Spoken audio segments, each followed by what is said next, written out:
Chapter 117. Wedding? Qin Ruoying was stunned. That was something she had never dreamed of. Therefore, her first reaction was to avoid the trouble. But when she felt the warmth from Chen Shi's hand, after hesitating for a while, she swallowed the words that were about to come out of her mouth. Which girl didn't yearn for love? Which teenager didn't fall in love? 20 years had passed and she was almost 30 years old.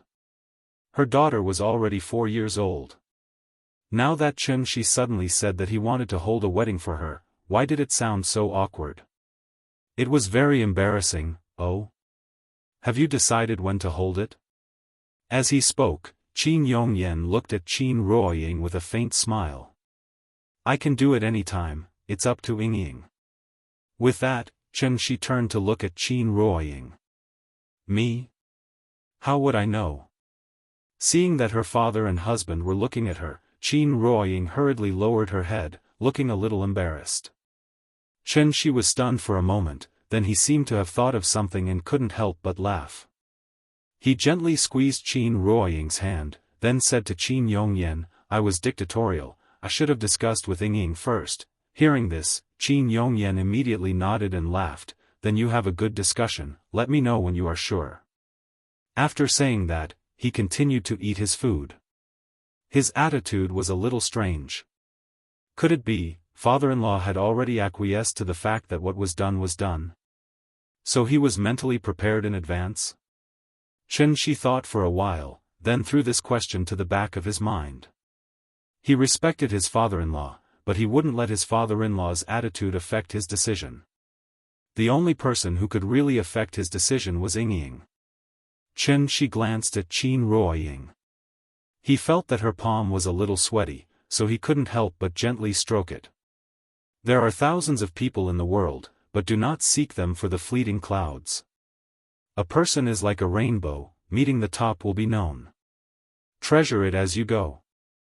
After dinner, Qin Yongyan went straight to his study. Seeing him leave, Qin Xueqing ran back to her room in the east wing as if she was running away. Seeing this, the couple couldn't help but look at each other and shake their heads. Forget it, let's take it slow, making a family banquet was actually a very tiring thing. Washing vegetables and cooking was very tiring. After eating, one still had to sweep the floor, mop the dishes, and wipe the table. Therefore, housewives sometimes had a hard time. As a good man of the new era, Chen Shi had the awareness to become a house husband. Therefore, when Qin Ruoying wanted to help him clean up, she was directly pushed out by Chen Shi. He asked her to take care of the child and cultivate a good relationship with the little fellow. Shangjing is a city that never sleeps. Hohai, Workers' Sports Complex, and Sanlitun are all bars, nightclubs, and food stalls. Hohai was very lively, but Dongming Alley, which was separated by a lake, was very quiet. This was the taste of old Shangjing. After cleaning up, when Chen Shi returned to the west wing, the little fellow was lying in Qin Ruoying's arms, giggling in front of the TV. When the little fellow saw Chen Shi come in, she immediately sat up, patted the bed, and shouted, Papa! Papa, come and watch cartoons with me. Okay, Papa and Mama will watch with you. Chen Shi got on the bed, and with Qin Ruoying, one on the left and one on the right, the little girl was sandwiched between them. The little fellow looked to the left, and then to the right. This was the first time she had enjoyed this kind of treatment, so she was immediately very excited. Therefore, she turned left and hugged Chen Shi, and then turned right and hugged Qin Ruoying. She tossed and turned on the bed, and was so happy that she didn't even want to watch cartoons. Looking at the little fellow who kept rolling on the bed, Chen Shi suddenly turned his head and looked at Qin Ruoying. The feeling of tacit understanding came again. Therefore, Chen Shi let her play for a while. Seeing that she was too tired to turn over, Chen Shi gently touched her little face and said seriously, Nian Nian, it's almost time for you to sleep. Hearing this, the little fellow immediately hugged Chen Shi's arm, pouted, and said coquettishly, I don't want to. I'm not sleepy, I want to play for a while more. She really slept too much today. It was only 9 o'clock, so the little fellow was full of energy and didn't feel sleepy at all. Chen-shi helplessly pinched her face, and Qin Ruoying secretly laughed. Children are really ignorant. Hindrance, although he could use magic to make her sleep, Chen-shi obviously wasn't in a hurry to do that, so he had to hold her and watch cartoons again. However, the animation on the children's channel was over, but the little fellow still didn't want to sleep. Chen-shi had no choice but to order a Frozen movie for her. A Frozen movie lasted more than 90 minutes.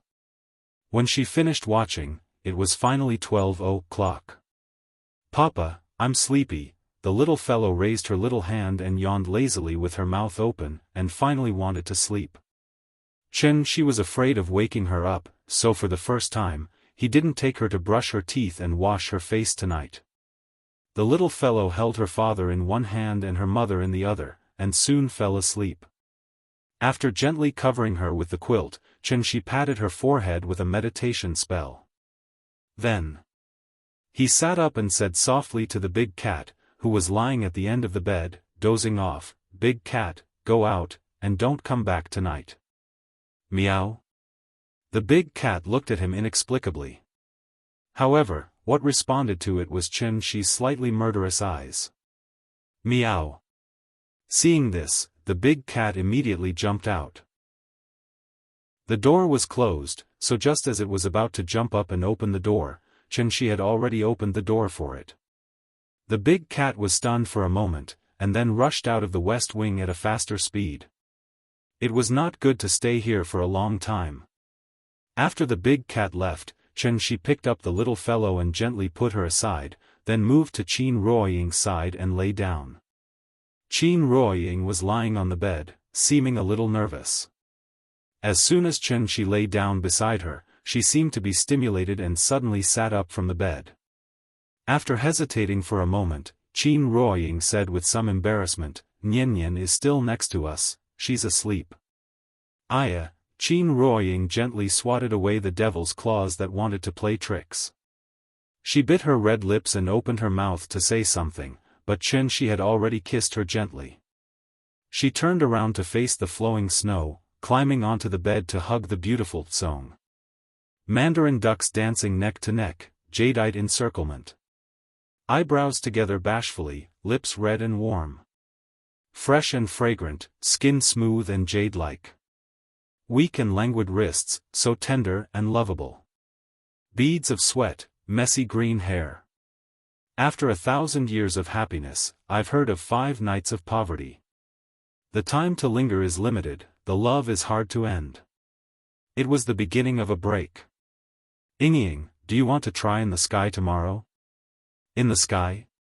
Qin Ruoying was stunned for a moment, but then she shyly spat at him.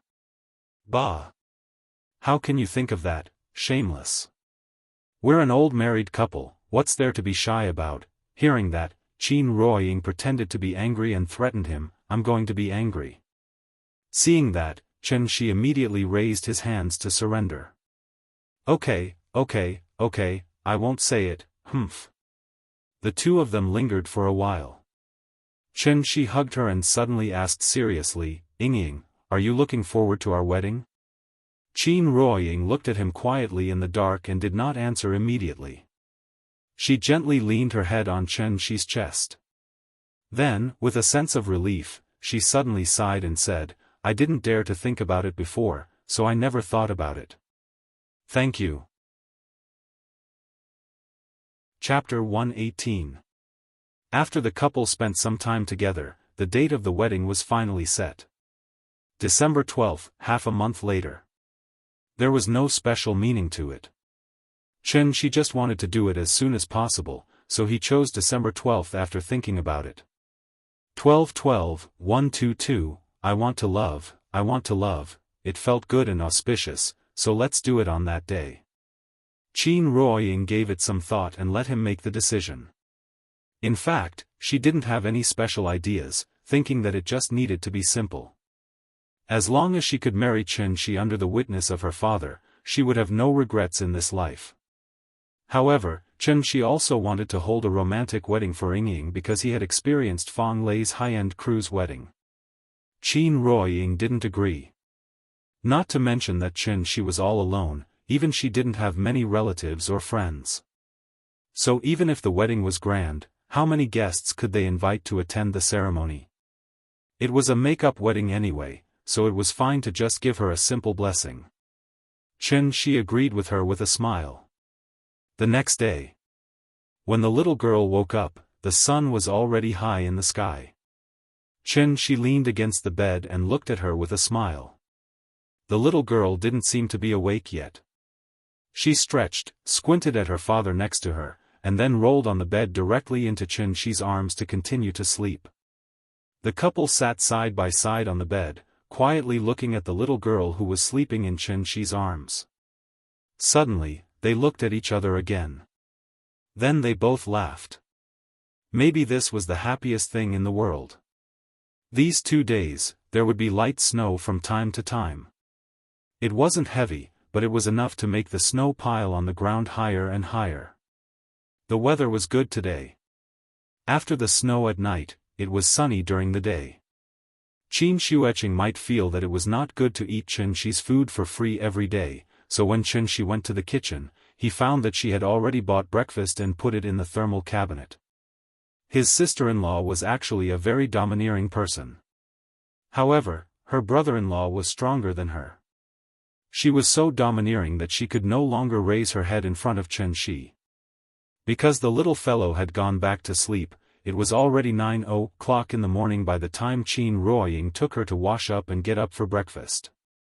Her sister-in-law was a very particular person, so the breakfast she bought was naturally not the porridge and steamed buns from the roadside stalls. He didn't know where she bought these Cantonese morning snacks, but just looking at them was enough to whet his appetite. Because they woke up too late, Qin Shueqing and Qin Yongyan had already eaten, so Qianxi directly took the breakfast back to the West Wing. The little girl liked barbecued pork buns and shrimps very much. After taking a bite of each dish, the little girl held the roast pork bun in one hand and the shumai prawn in the other. Her mouth was as big as a squirrel stealing pine nuts, but she didn't forget to nod and praise the deliciousness. Perhaps it was because the weather was too cold, so after breakfast, the little girl ran to the bed again to watch cartoons. This was a bad habit. So under Qianxi's strong request, she had to obediently follow Qianxi to the yard and prepare to build a snowman with her father. However, perhaps it was because Qianxi had built a super large snowman for her before. Therefore, the little girl didn't want to build any more after a while, because she was afraid of the cold now. Qianxi was a little speechless, so he had to begin to reflect on whether there was something wrong with his education of his child. He felt that Niannian was becoming more and more disobedient now. Especially after Qin Ruoying came back, she often acted coquettishly and wanted to watch cartoons. And the person she acted coquettishly to was not him. It had only been a day, but she was getting closer and closer to her mother. It was probably because Qin Ruoying had just seen her daughter, so she wanted to be obedient to her. If Qianxi hadn't stopped her, Qin Ruoying would have even taken her back to watch cartoons. She was afraid of the cold and didn't want to stay outside, but when she entered the house, she wanted to watch cartoons. This cartoon definitely couldn't be watched. It was not right to be cooped up at home all day, so she had to exercise. So, Qianxi called the big cat. This guy was comfortable in bed last night, but was suddenly driven to the main hall by Qianxi to be exposed to the cold wind. Now, it was still full of resentment. But when Qianxi called it, it didn't dare to disagree, so after a meow, it ran over obediently. You change back and take Niannian to run a few laps in the yard. Meow, the big cat was a little reluctant, and tried to protest with a few meows. Protest was invalid, so it could only obediently change back. This trick was effective. When the little girl saw the big cat change back to its original form, she was immediately attracted. Without Qianxi's reminder, she quickly rushed over and hugged the big cat. The big cat was very cooperative, and the little girl sat on it very skillfully. Big cat. Let's go. Go, go, go. Obviously, it was the big cat doing the work, but because the little girl was too excited, she kept shouting, so it didn't take long for her to be tired and gasping for breath. She stood on the steps outside the west wing, looked at the little girl running in the yard, and then looked at his lonely wife beside him. Suddenly, he felt that he might already be the happiest person in the world. Winner in life? This feeling was really good. She looked up at the sky. The wind and snow had just stopped, and the sky in Shangjing was as blue as it was on National Day. Was this the feeling of happiness? After the washing of time, after the lights waned, one would understand the preciousness of dullness. Thinking of this, she couldn't help but gently hold Qin Ruoying's hand. He suddenly turned to her and said, "Yingying, I suddenly have a new life goal, life goal?" Hearing this, Qin Ruoying looked at him with some doubts. Seeing his serious face, she immediately couldn't help but chuckle and say, "It's broad daylight, don't make trouble." She thought that she was going to play a joke on her again. However, she looked at her quietly for a few seconds, but suddenly said to her very seriously, "Yingying, I love you. If I have to put a time limit on this love, I hope it's..." Speaking of this, he suddenly paused, and then solemnly said the time limit he wanted. Eternal life. I hope you can be by my side forever. Together with me, we'll see the end of time. Qin Ruoying was stunned.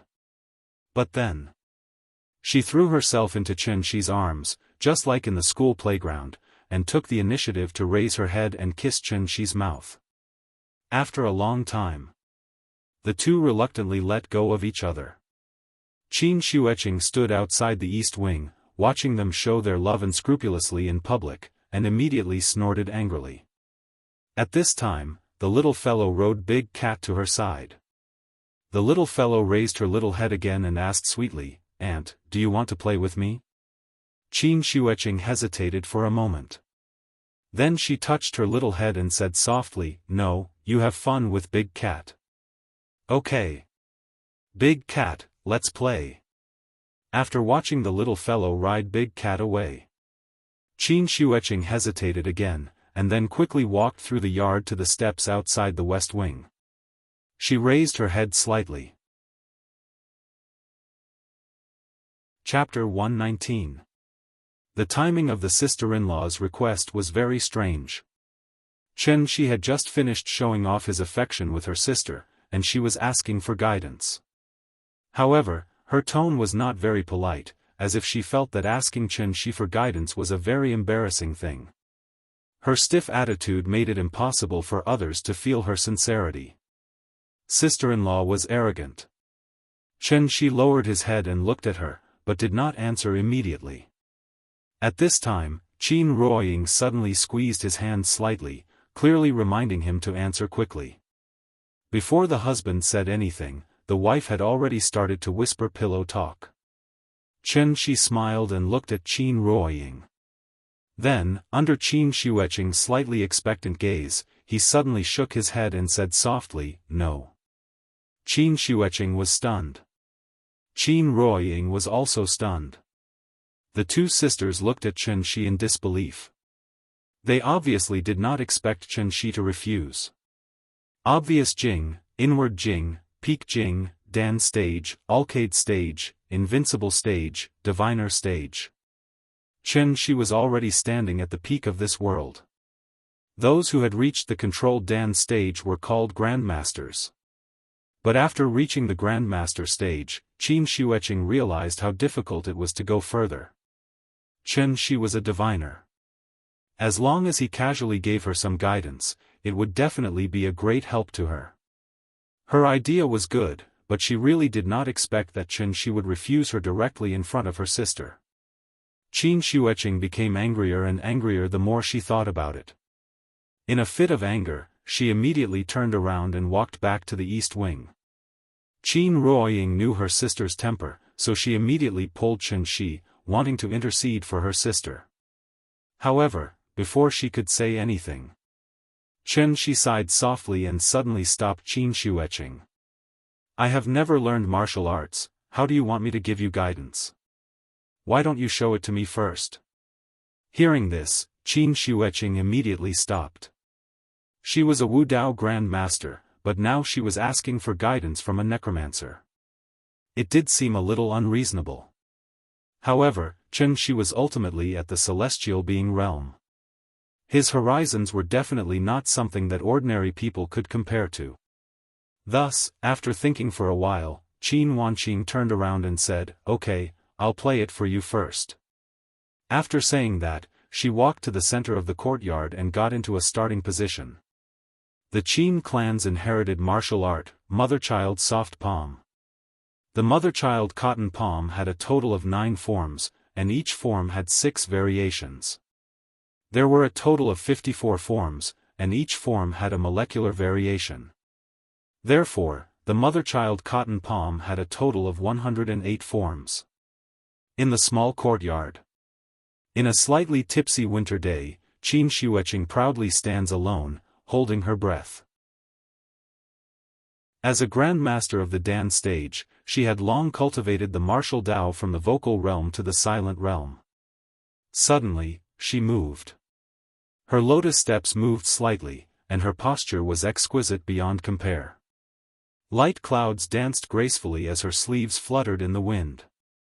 Suddenly she was as ethereal as a light cloud, and suddenly she was like a magpie startling its nest. A set of Mother-Child Cotton Palm, which was soft but firm, came out from her hands. It was not like a martial art, but more like a dance. As it fluttered and danced, it was like a snow lotus blooming angrily. The little fellow, who was riding the big cat and wandering around, was attracted by her dance, so she immediately rode the big cat back to Qi's side. She looked up and asked, "Papa, is Auntie dancing?"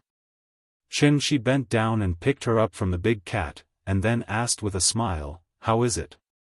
Is Auntie dancing well?" "Yes." The little fellow immediately nodded heavily, and suddenly said with some expectation, "I also want to learn." Hearing this, Shi kissed her little face and laughed, "Auntie is dancing the mortal dance. When you grow up, Papa will teach you the immortal dance and let you become a fairy like Sister Chang'e, okay?" "Okay. Teach me, Papa." The little fellow put her arms around Shi's neck and immediately giggled. The 108 moves were soon finished. Qin Shueqing stopped and stood still. She raised her head and looked at Shi again with some expectation in her eyes. Shi did not speak immediately, because after seeing Qin Shueqing's performance, he suddenly remembered the moves that great-granduncle used when fighting with him. It was beyond the scope of martial arts. The environment of the earth was not suitable for cultivation, so martial arts itself was a deformed product under the influence of the environment. This was a dead end. There was no way ahead. However, great-granduncle had obviously found another way. Therefore, after pondering for a while, Shi looked at Qin Shueqing and said softly, "That's it. I'll think about it first and give you an answer tomorrow." "Okay." Qin Shueqing looked at Shi with a complicated expression, and then turned back to her room in the east wing. After his sister left, Qin Ruoying turned to look at Shi and suddenly asked thoughtfully, "You're so powerful now, is it because of that place in your memory?" She had seen Shi's memory. Although it was only the first few years, it was enough for her to understand that there was a place called the Heavenly Jade Domain in this world. The people there were very powerful. She looked at Qin Ruoying. Seeing her worried look, he could not help but smile. "It's a very long story. Let's go, I'll tell you slowly." The couple brought the little fellow back to the west wing. Then, Shi told Qin Ruoying the story that had lasted for 500 years. Heavenly Jade Domain, Immortal Cultivators. Heavenly Domain, Heavenly Yen Sect. Odd Job Disciple, Dawn Divine Lord. Starting from the Heavenly Jade Domain, he entered the Heavenly Yen Sect and became an odd job disciple. In the end, he stood out from countless odd-job disciples and became an official disciple of the divine sect, officially beginning his path of cultivation. The story was very long and very unbelievable, so Xianxia could only tell the main points. Qin Ruoying became more and more confused as she listened. Until she heard Xianxia say that he had lived in the heavenly jade domain for a full 500 years, she could not help but open her mouth and say in shock, 500 years? She originally thought that Xianxia had only gone to a mysterious place like a village to learn cultivation. Only now did she finally understand. Xianxia had gone to another world. A place infinitely far away from Earth, a place where the flow of time was completely different from Earth. It was too unbelievable. Qin Ruoying digested it for a long time, but she still could not accept it. What she cared about was not the immortal cultivators, nor the heavenly jade domain. What she cared about was the 500 years that Xianxia said. She had lost Xianxia for 5 years. But Xianxia had lost her for a full 500 years? A person living alone in a completely unfamiliar place for 500 years? And after 500 years, Xianxia still remembered her? After going through so much, just to come back and find her? Qin Ruoying stared at Xianxia in a daze. She would not doubt his words, which was why she felt that it was somewhat unacceptable. What did 500 years mean? Qin Ruoying really could not imagine it. She stared at the lover in front of her in a daze. Suddenly, she seemed to understand what Xianxia meant by eternal life. Xianxia looked at Qin Ruoying. When he saw her dazed expression, he immediately regretted it. He really should not have told Ying such an unbelievable thing.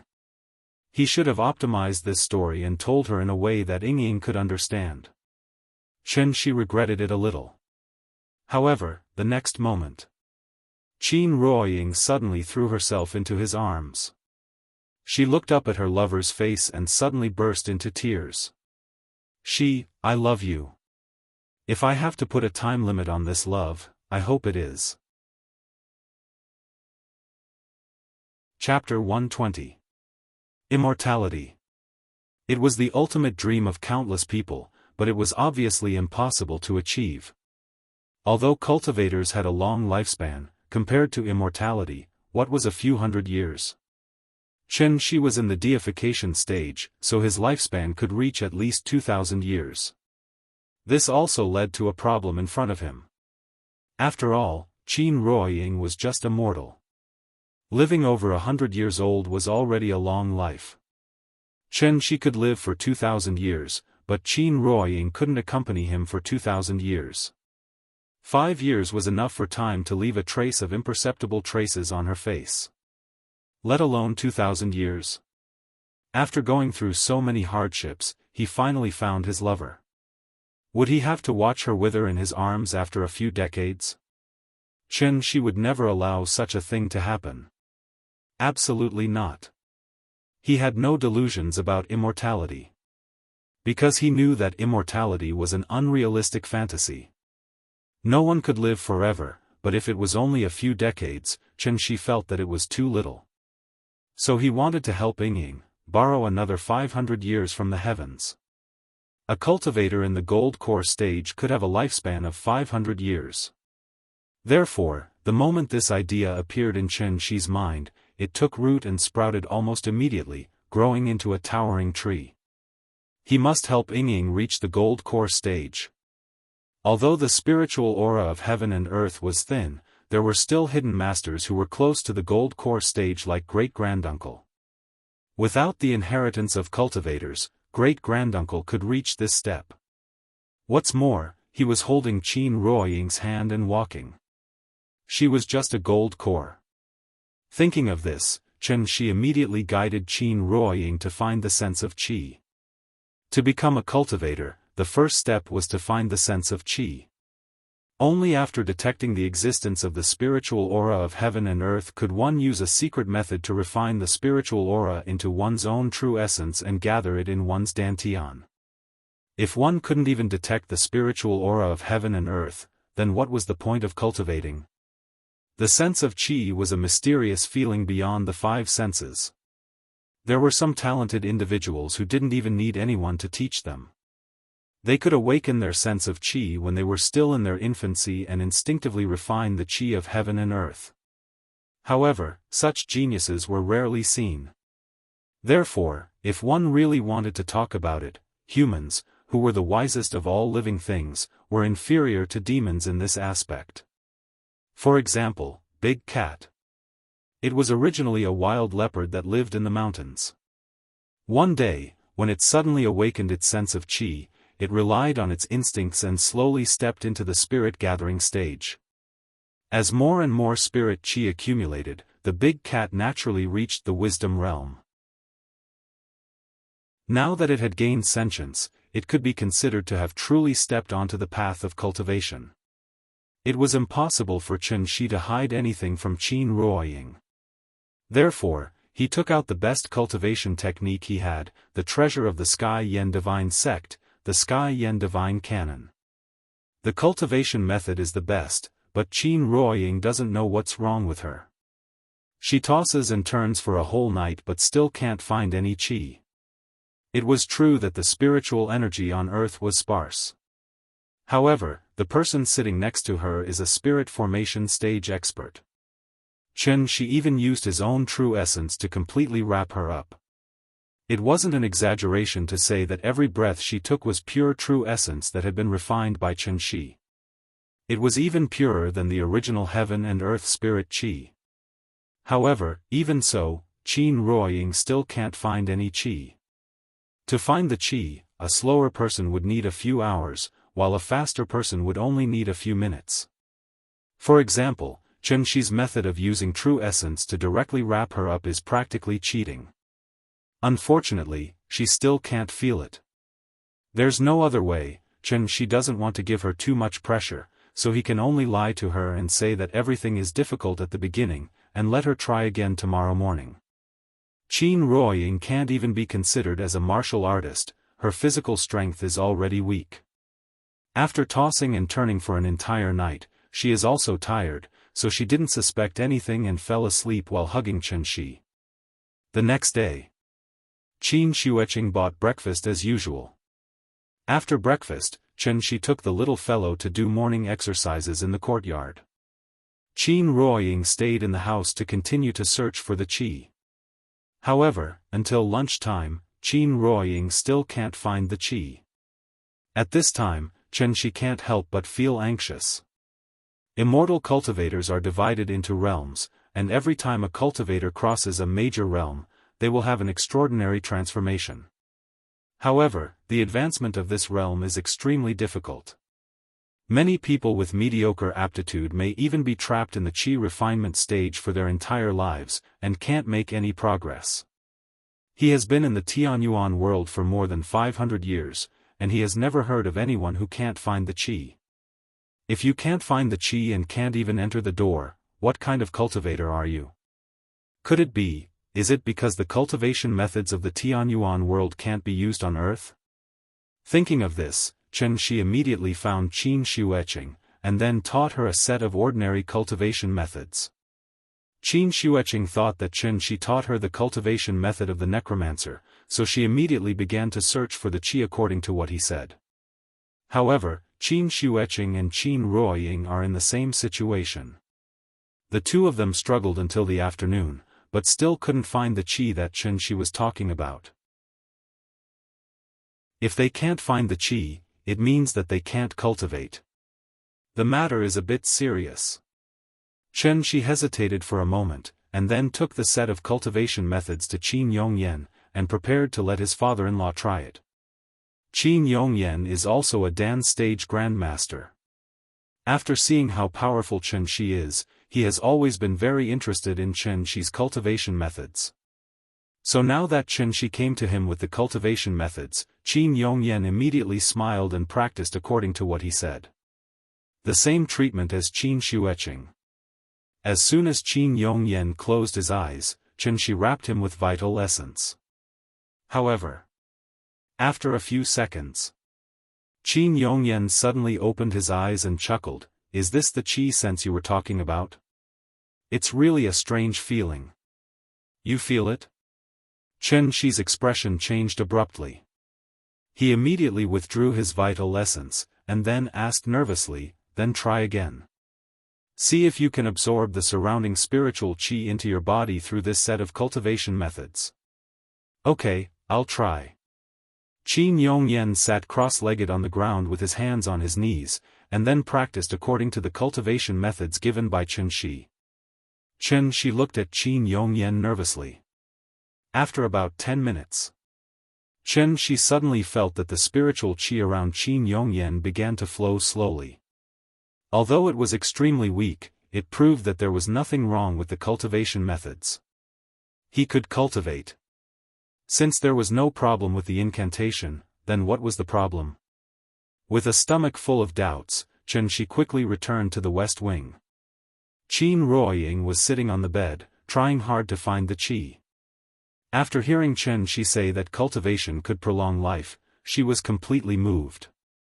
After all, if possible, who wouldn't want to live a few more years?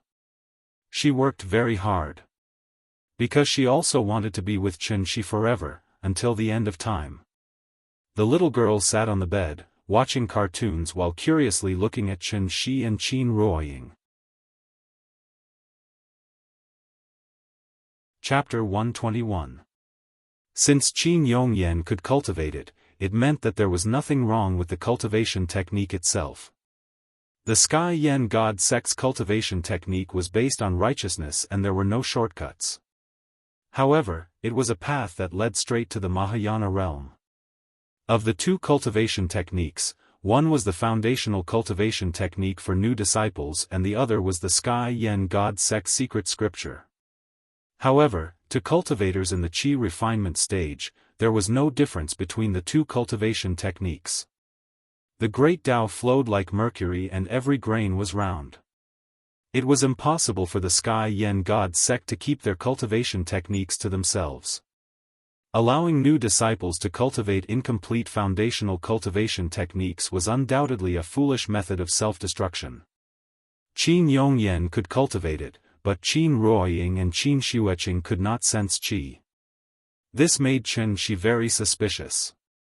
If it was not a problem with the cultivation technique, could it be gender? However, that was obviously impossible.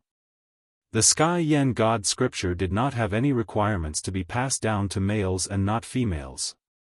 As the sect master's daughter, Yu Zijin had cultivated the Sky Yen God scripture earlier than him. Before Chen Shi left, Yu Zijin had already successfully stepped into the divine transformation stage and was given the title of Goddess Zijin.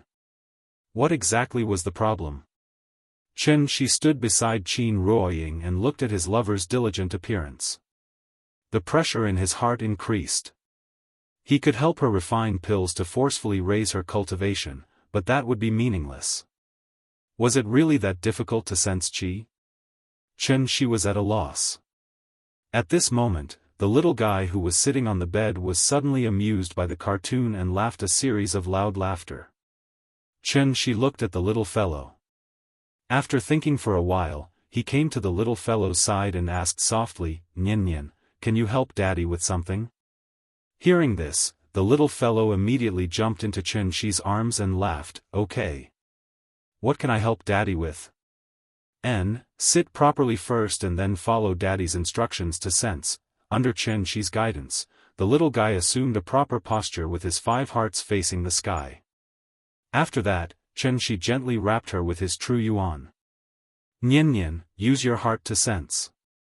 Are there many things floating around you like dandelions?" The little fellow obediently closed her eyes and sensed for a while, but she did not feel anything. Thus, she wrinkled her little nose and sniffed around, like a cute puppy sniffing around. Chen Shi looked at her appearance and knew that she was unable to calm her heart. Nian Nian was still too young and it seemed like she was unable to understand what he meant. Thinking of this, Chen Shi couldn't help but sigh, ready to give up. He actually wanted to let a child to try, however, the little fellow's happy's true. "Daddy. I see a lot of the bubbles." She did not swaz, it was that she was with Lin. The little fellow happily stretched out her fingers and kept poking in the air. Seeing this, Xianxia was stunned. Nian, this naughty little girl, could sense the qi? Because he was a little suspicious of the little fellow's feeling, Xianxia deliberately scattered his true yuan and guided her to find it. However, what Xianxia did not expect was that the little fellow could actually accurately point out the location of each ball of true yuan. It's so fun.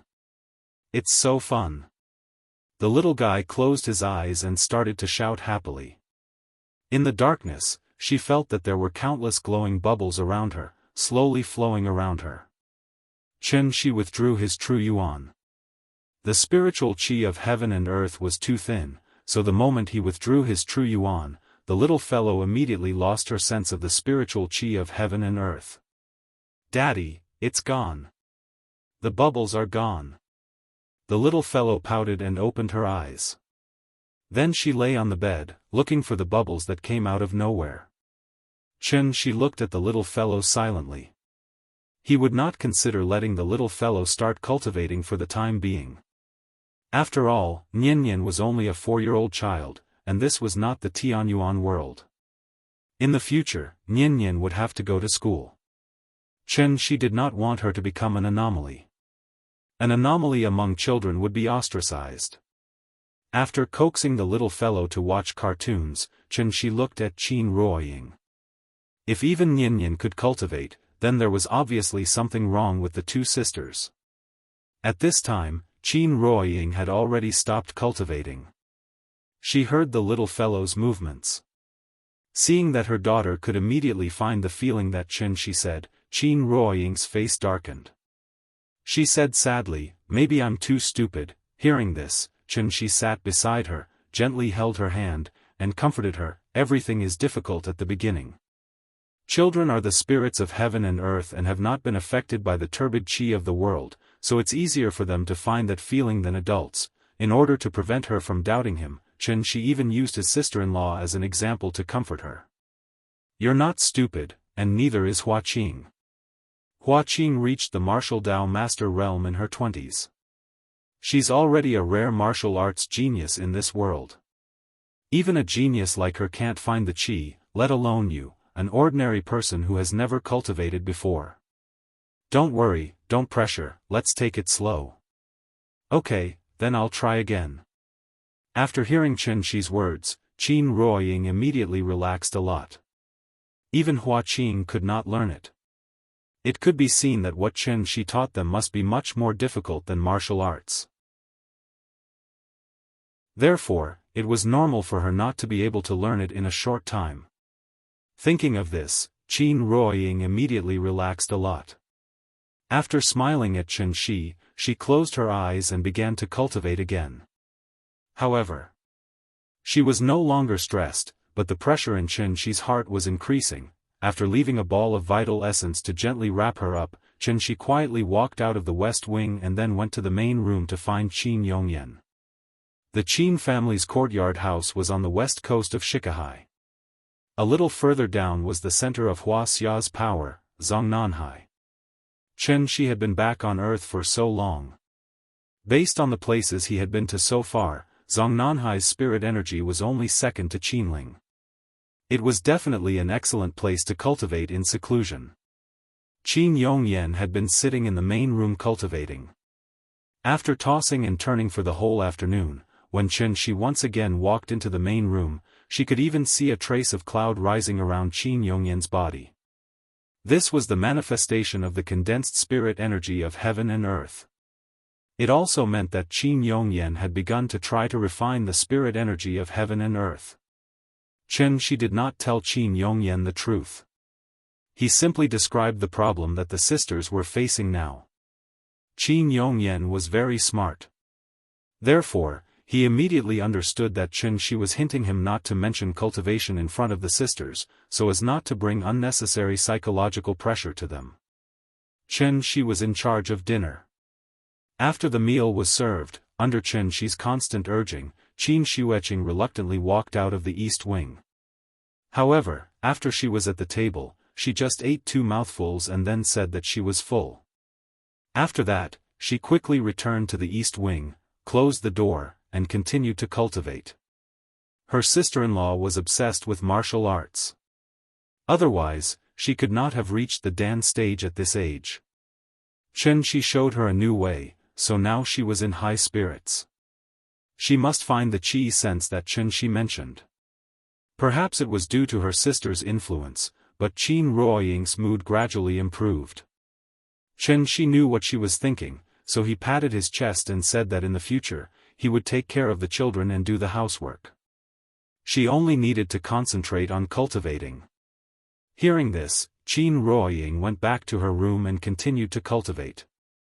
There were only 3 people left in the main hall. Qianxi and Qin Yongyan ate silently, while the little fellow took care of the big cat very generously.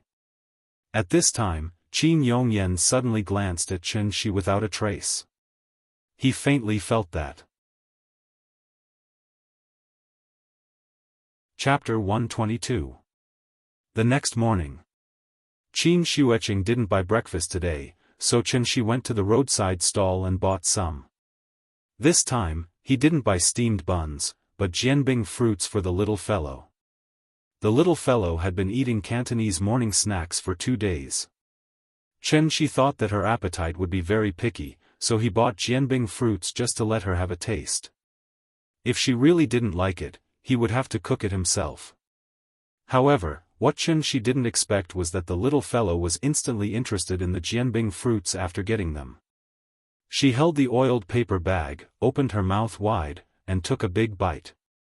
Her little face was immediately covered with a lot of sauce. The little fellow frowned and chewed hard. After chewing for a while, she suddenly handed the jianbing fruits to Qianxi and laughed, "Delicious. Papa, eat it." Because of the existence of the big cat, she had now developed a good habit of sharing with others all the time. Seeing this, Qianxi smiled and touched her head. He said softly, "Good girl, you are delicious. Don't get oil all over your body." "Okay." Nodding, the little fellow took the jianbing fruits and fed them to the big cat. At this time, Qianxi turned to look at Qin Ruoying. Qin Ruoying just ate a few mouthfuls casually. Now she was sitting on the bed and cultivating again. It was not right to say that she was cultivating, because she hadn't even entered the door. Now she was still at the stage of looking for qi. This was actually a very boring thing, but in order to keep up with Qianxi's pace, she had to work hard. Qianxi saw it all in her eyes. He was obviously very anxious in his heart, but he had to act as if nothing had happened, which really made him a little uncomfortable. Qianxi checked Qin Ruoying's physical condition. She was very healthy and there was no problem. Except for the lack of qi, everything was perfect. If Qin Ruoying couldn't find qi, it was normal. In that case, it was unreasonable that Qin Xianxia couldn't find the sense of qi. She was a clasping Dan master after all, and her 5 senses were much better than normal people. She could even perfectly control her own body, down to her skin and internal organs. But even so, Qin Xianxia still couldn't feel the spiritual qi of heaven and earth. A dignified martial Dao grandmaster was actually inferior to a 4-year-old child. The more he thought about it, the more ridiculous it seemed. Qianxi was afraid that the truth would shock them, so he could only emphasize to them how difficult it was to find qi. As for Qin Yongyan, he could clearly see that there was something wrong with the two of them, so he simply hid in his room all day and silently cultivated. The morning passed quickly. Qin Ruoying, Qin Xianxia, and Qin Yongyan basically wouldn't show up except for mealtimes. The little girl was very sensible. After hearing that her mother was studying, she did not disturb her mother. After lunch, Qianxi thought about it for a while and went out with the little fellow. Their destination was the largest Chinese medicine wholesale market in Shangjing. He had bought so many herbs in Zhonghai before, and he didn't expect to have to buy them again so soon. For his wife and sister-in-law, Qianxi was now going all out. So when he took the little fellow to the Chinese medicine market, he wasted millions again. Spirit gathering pill. It was an entry-level pill that could allow qi refining stage cultivators to quickly accumulate qi. Because of the lack of a few core ingredients, the effect of the pill might be greatly reduced like the simplified version of the spirit-gathering pill. Xianxia really didn't have a solution for their current situation, so he could only put all his hopes on the pill. Maybe after they ate the spirit-gathering pill, they would be able to sense the spiritual qi of heaven and earth after having true qi in their bodies. The idea was not bad, and it was worth a try. So Xianxia waited until midnight. After the truck brought the herbs he needed, he immediately began to make the spirit-gathering pill in the yard. In order to improve the effect of the pill, Xianxia even directly poured true qi into it. Although it wasn't much, it should be able to slightly increase the effect of the pill. Alchemy was a very time-consuming thing, so when he finally finished making the spirit-gathering pill, Qin Ruoying had already fallen into a deep sleep. Looking at his wife's diligent appearance for the past 2 days, Xianxia couldn't help but be angry and anxious. He was very irritated, so he simply went to the yard and started to set up a formation. With the Qin family's courtyard as the foundation, he gathered all the spiritual qi around Zhonghai. Spirit gathering, qi concealing, defense, 3 formations in one. It could be considered as opening up an excellent place for them to cultivate. Frost and snow night, cold wind blew. Dongming Alley was peaceful and tranquil, a stark contrast to the noisy Hohai bar. Xianxia stood alone on the roof of the main hall, looking at the cold crescent moon. His heart was filled with endless anxiety. No matter what, he had to let Ying step into the Aura's core stage. He stood there for an entire night. It wasn't until the sun rose from the east, and when a hazy glimmer appeared on the horizon, that Xianxia knocked on his sister-in-law's door. His sister-in-law was a master. She only needed to rest for 2 hours a day, so when Xianxia knocked on the door, she had already started cultivating. Xianxia handed her a spirit-gathering pill. She didn't ask any questions, directly swallowed it, then returned to her room to continue cultivating. Xianxia, on the other hand, stood outside the door, silently sensing the movements in her room. There was still something wrong. Even though the spirit-gathering pill didn't have an immediate effect, but shouldn't there be some reaction? Why wasn't there any movement at all? Xianxia anxiously paced back and forth in the yard. After an unknown amount of time, the little fellow slowly woke up. Xianxia hurriedly ran to buy breakfast, then helped her get up and wash up. Qin Ruoying sat on the bed and looked at Xianxia, who had finished her work. Suddenly, she sighed softly. After all, he was the one who slept beside her. So no matter how well Xianxia hid it, Qin Ruoying still keenly sensed that something was wrong with him. But she didn't say anything. After a simple breakfast, she silently sat on the bed and continued cultivating. Xianxia fed her the spirit-gathering pill, indicating that she should relax, then went to find Qin Yongyan again. At this time, Qin Yongyan had already successfully cultivated a trace of true essence. Even though it was very small, it represented that he had become a true cultivator.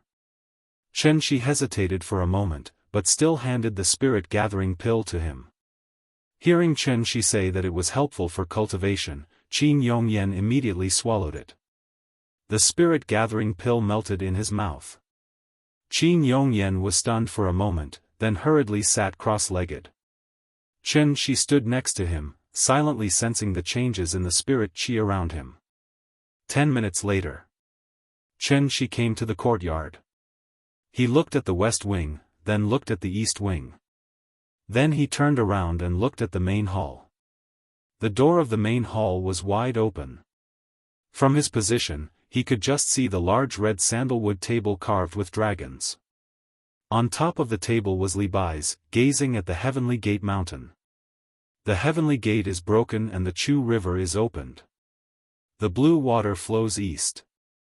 Suddenly, a murderous aura suddenly exploded from his body. A formless energy quickly spread out with him as the center. It was as if a stone had suddenly been dropped into a calm water surface, causing ripples to appear one after another. Crack! In the small courtyard, the bluestone slabs shattered. Following that, the ground beneath his feet suddenly sank nearly a foot deep. Xianxia looked up at the sky with a gloomy face. He finally knew why. Qin Ruoying, Qin Xueching. Chapter 123. Sai Courtyard. The bluestone floor in the inner courtyard was completely shattered, and the ground strangely sank nearly a foot deep. Because it was covered by snow, when the ground broke, it did not raise too much smoke and dust. Xianxia stood in the middle of the courtyard silently. This movement also alarmed the others in the courtyard. The little fellow was the first to run out. When she came out of the door, she saw the movement made by Xianxia. Wow, the scene in front of her completely shocked the little fellow. She opened her small mouth and opened her eyes wide, looking around curiously. The courtyard seemed to have been hit by a meteor. The closer to the center of the courtyard, the deeper the ground collapsed. The originally flat bluestone floor had been completely destroyed, and the collapse of the ground also caused a lot of soil to be turned up. It looked like the scene of a forced demolition. The little fellow stepped forward and carefully walked down the steps. She was very smart. She knew that the bluestone floor could not be stepped on, so she carefully stepped on the mud, and then by holding her hands flat to maintain her balance, she moved closer to Xianxia step by step. Because it was winter, the soil was frozen very tightly, so it became very slippery. If she was not careful, she would slip. The more she moved forward, the more difficult it was to move forward. The little fellow took only 2 steps forward, and suddenly she staggered and almost slipped. She waved her little hands and tried to maintain her balance, but after standing firm, she did not dare to move forward. Therefore, she had to stand there honestly, pouting and shouting timidly, "Papa?" Her voice was very small, but it suddenly pulled Xianxia's thoughts back. Xianxia hurriedly turned her head to look, just in time to see the little girl's pitiful appearance, so she quickly came to her side and directly carried her up. Xianxia carried her back to the steps of the west wing, and the little fellow lay on his body, constantly looking back at the scene in the center of the courtyard. With her current experience, she obviously could not understand what was going on, so she could only ask with some doubts, "Papa, what's going on?" "Well, it's nothing. It was a small earthquake just now." "What is an earthquake?" Xianxia choked on her question. After thinking about it, he held the little fellow and shook her up and down. Then, he said with a smile, "This is an earthquake." Little rascal's head was shaking from his shaking, even more than when he was riding Big Cat. However, perhaps it was because of the experience of riding the big cat that the little guy did not seem to be afraid even under such violent shaking. Instead, he hugged Xianxia's head and shouted, "This is so fun." Hearing this, Xianxia hurriedly stopped what he was doing, and then warned with a serious expression, "That's not right. Not fun at all. Earthquakes are very scary. When it happens, you have to hide in a safe place, such as the kitchen, the corner of the bathroom, or under the table. Do you understand?" "Oh." Seeing the serious look on Xianxia's face, the little fellow immediately stopped laughing and nodded, pretending to be serious. After emphasizing the dangers of earthquakes to her, Xianxia put the little fellow down, and then told her that it was fine here, and asked her to go play with the big cat. After all, the little girl was still young, so when she heard her father's words, she simply thought that it wasn't a big deal. Thus, she threw the scene in front of her to the back of her mind and ran back to the west wing to continue watching cartoons. The 3 people of the Qin family had already heard the noise and came to the courtyard. After his daughter ran back to the house, Qin Ruoying walked to Xianxia's side, gently held his hand, and asked worriedly, "What's wrong?" Xianxia did not speak, but pulled her directly to the main hall. In the main hall, Qin Yongyan had been waiting for a long time. After Qin Xueching also arrived, Xianxia looked at the Heavenly Gate mountain again, and then asked in a deep voice, "What is the Heavenly Gate?" Hearing this, Qin Yongyan's eyelids suddenly twitched, and his expression became more serious. Qin Ruoying and Qin Xueqing looked at each other, and their faces were full of doubts. Heavenly Gate, Xian knew Qin she had never cared before. He returned from the Tianyuan world, and returned to an environment with sparse spiritual energy like Earth. Even if all the masters in the world were gathered in front of him, a dignified soul formation cultivator, coming to such a degenerate planet, it would only be a matter of one move. It was like putting an MMA fighter in a nursing home or kindergarten. He could easily punch the Nanshan nursing home and kick the Beihai kindergarten. Therefore, Qin Shi had never cared about the inheritance on Earth. But now, he found that he was wrong. He was ridiculously wrong. Qin Yongyan and Ningyan could cultivate. Qin Ruoying and Qin Xueqing couldn't cultivate. Qin Xueqing was even a martial Dao master of the same realm as Qin Yongyan. But why couldn't Qin Xueqing sense qi? Why? Qin Shi didn't think in this direction before, because he had lived for more than 500 years, and he had never heard of anyone who couldn't even sense qi. There were many cultivators who couldn't break through the qi refinement stage, and that was because their aptitude was too low. But if they couldn't even sense the spiritual energy of heaven and earth, wouldn't they be worse than those unintelligent wild beasts? This was obviously not a problem of aptitude. Qin Ruoying and Qin Xueqing were only cousins, not biological sisters. So there was only one thing left in common between them. And that was their identity as Xian Nu. That mysterious heavenly gate could actually make people unable to sense the spiritual energy of heaven and earth. Qin Shi felt a little scared when he thought about it. So the most important thing now was to figure out what the so-called heavenly gate was. After Qin Shi asked this question, the main hall suddenly fell into silence. After a long time, Qin Yongyan looked at Qin Shi and sighed. The heavenly gate is an ancient legend. According to records, it hasn't appeared for more than 100 years. It hasn't appeared for more than 100 years? Then what exactly is it? The old people in the village said that the heavenly gate is the southern heavenly gate of the heavenly court. When the heavenly gate is opened, mortals can ascend and become immortals. What a joke. Hearing this, Qin Shi couldn't help but angrily scold. It's the 21st century, and there are satellites everywhere in the sky. People in the United States have even climbed to the moon. Why is this lousy village still practicing feudal superstition? It wasn't that Qin Shi looked down on Earth, but it was the truth. In terms of the cultivation environment on Earth, Grand Uncle's pseudo-core state was probably the peak of the world. He hadn't even completely condensed his Jin Dan, let alone Yuanying. How could he want to ascend and become an immortal? This might be the biggest joke Qin Shi had heard in more than 500 years. However, after hearing Qin Shi's scolding, Qin Yongyan shook his head disapprovingly, but he didn't immediately reply. Qin Shi was stunned for a moment and immediately realized that he had lost his composure. He didn't know what had happened to him recently. His hostility was getting stronger and stronger, and he was becoming more and more irritable. If there was something that didn't go his way, he would lose his composure. This situation seemed to have started after he came to Shangjing. Thinking of this, Qin Shi couldn't help but take a deep breath. After adjusting his emotions, he looked at Qin Yongyan again. After seeing that he had calmed down a lot, Qin Yongyan replied seriously, "That's not a joke. It's true." Qin Shi was stunned. He was really confused. Could it be that the cultivators on Earth thought that a Jin Dan was an immortal emperor? Not to mention what kind of realm an immortal emperor was.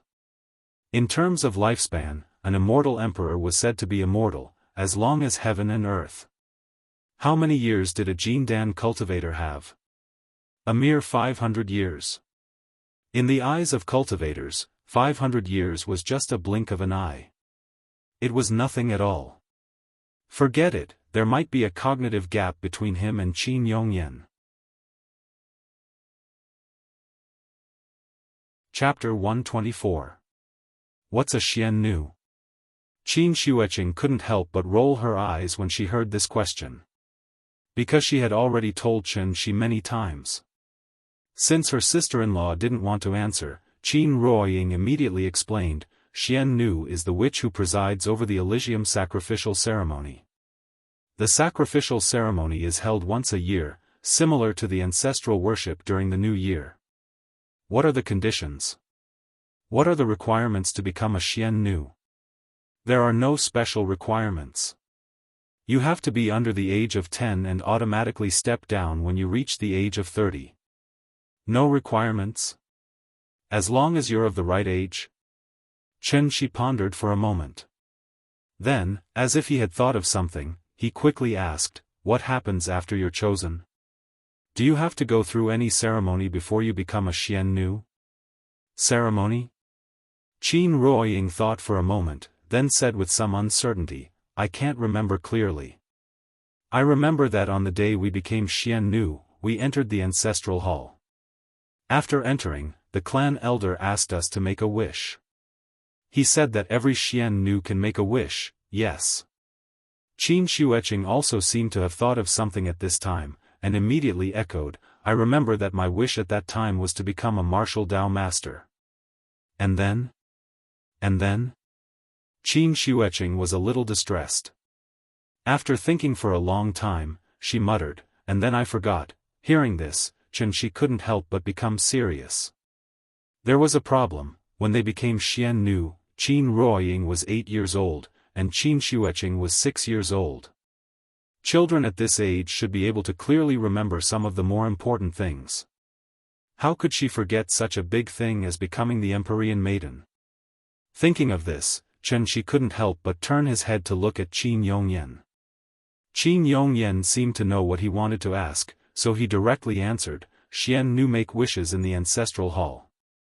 I can't go in, so I don't know what ceremony to hold before becoming a Xian Nu. Chen Shi frowned slightly. After hesitating for a moment, he then turned his head to Qin Ruoying and said very seriously, Yingying, look at me and then do as I say. Okay. Qin Ruoying was a little confused, but out of her trust in Chen Shi, she immediately nodded. Then, at Chen Shi's request, she turned around and looked straight into Chen Shi's eyes. Relax, take a deep breath, spit it out, very good, Yingying, look into my eyes. The soul-searching technique has certain side effects. Even if it is minimal, Chen Shi can't use it on Qin Ruoying. Although he can't search her soul, he can try to hypnotize Qin Ruoying, and then use hypnosis to dig out the memories buried in her subconscious. Chen Shi has never learned hypnosis, but he has seen the illusion of the Tianxian world, which is more advanced than hypnosis. Qin Ruoying is the person in the world who trusts him the most besides Nian, so in less than 2 minutes, Chen Shi has successfully hypnotized her. Yingying, think about it. When you were 8 years old, you became a Xian Nu, walked into the ancestral hall, made a wish, and then, what else did you do? The human consciousness has 2 basic functions, executive and supervisory. The executive function allows us to control and regulate our own behavior, and the supervisory function allows us to observe our own behavior. Under normal circumstances, these 2 functions of the consciousness are connected, but hypnosis can sever the connection between the 2 functions. Under hypnosis, the hypnotized person will enter a special state of consciousness. Their executive function will be normal, and they will be able to accept the hypnotist's orders, but the supervisory function will be lost. When the supervisory function is lost, the brain will enter a subconscious state, and from there, dig out some forgotten things. Qin Ruoying looked at Chen Shi with empty eyes. After hearing Chen Shi's question, the expression on her face immediately showed some pain. After thinking for a long time, Qin Ruoying murmured, after making the wish. I saw a door, the door was talking to me, it called me over. Qin Ruoying's words were too vague, and Chen Shi didn't understand.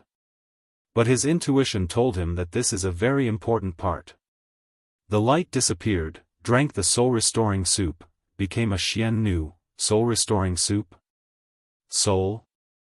Chen Shi was shocked, and then he stood up from the chair with an ashen face. He quickly formed a hand seal, and then gently pressed his right hand on Qin Ruoying's head. Humans have 3 spiritual souls and 7 physical souls. After a person dies, the 7 physical souls will disperse, and then the heaven soul will ascend to heaven, the earth soul will enter the earth, and the life soul will enter the cycle of reincarnation. The heaven soul is yang, the earth soul is yin, and the life soul is yang.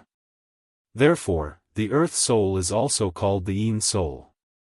Chen Shi's soul was damaged, so even though he was with Qin Ruoying every day, he didn't realize it. Qin Ruoying's soul was damaged. The 7 physical souls are all there, but one of the 3 spiritual souls is missing. She lost her earth soul, so no wonder she couldn't find Qi. One of the 3 spiritual souls is missing, so she can't be considered a complete person. How can she embark on the orthodox path of immortality? At this thought, Chen Shi immediately went to Qin Shueqing's side. He didn't say anything, and directly placed his hand on Qin Shueqing's head. Qin Shueqing was stunned. Before she could react, Chen Shi had already retracted his hand and stood beside Qin Ruoying. He lightly brushed his hand across Qin Ruoying's face, and then couldn't help but murmur, "No wonder you guys can't find Qi no matter what." So the price to become Xian Nu is to give up the earth soul. To mortals, missing one of the 3 spiritual souls was not a fatal problem. Missing 1 spiritual soul meant that the body was weak and sickly. Missing 2 spiritual souls meant that the body was in a coma.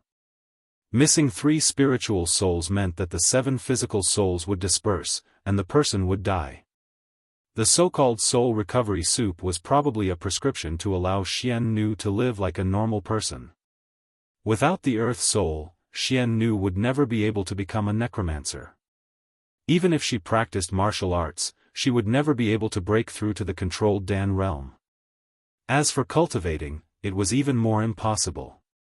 Chen Shi woke Qin Ruoying up. When she woke up, she immediately held her head, as if she had a headache. Seeing this, Chen Shi gently rubbed her acupoints. When she finally felt better, Chen Shi said softly, "Yingying, I have to go to the village again." Qin Ruoying was a little confused, and didn't know what had happened. When she heard that Chen Shi was going to the village, she immediately asked nervously, "Go to the village? Why?" "It's nothing. Just rest well. Take good care of Nyin. Don't let her know that I'm gone. Don't worry, I'll definitely be back before the afternoon." Seeing Chen Shi's serious expression, Qin Ruoying could only nod and agree.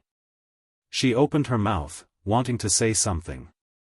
But at this time, Chen Shi had already turned and walked out of the main hall. Qin Ruoying hurriedly got up and chased after him.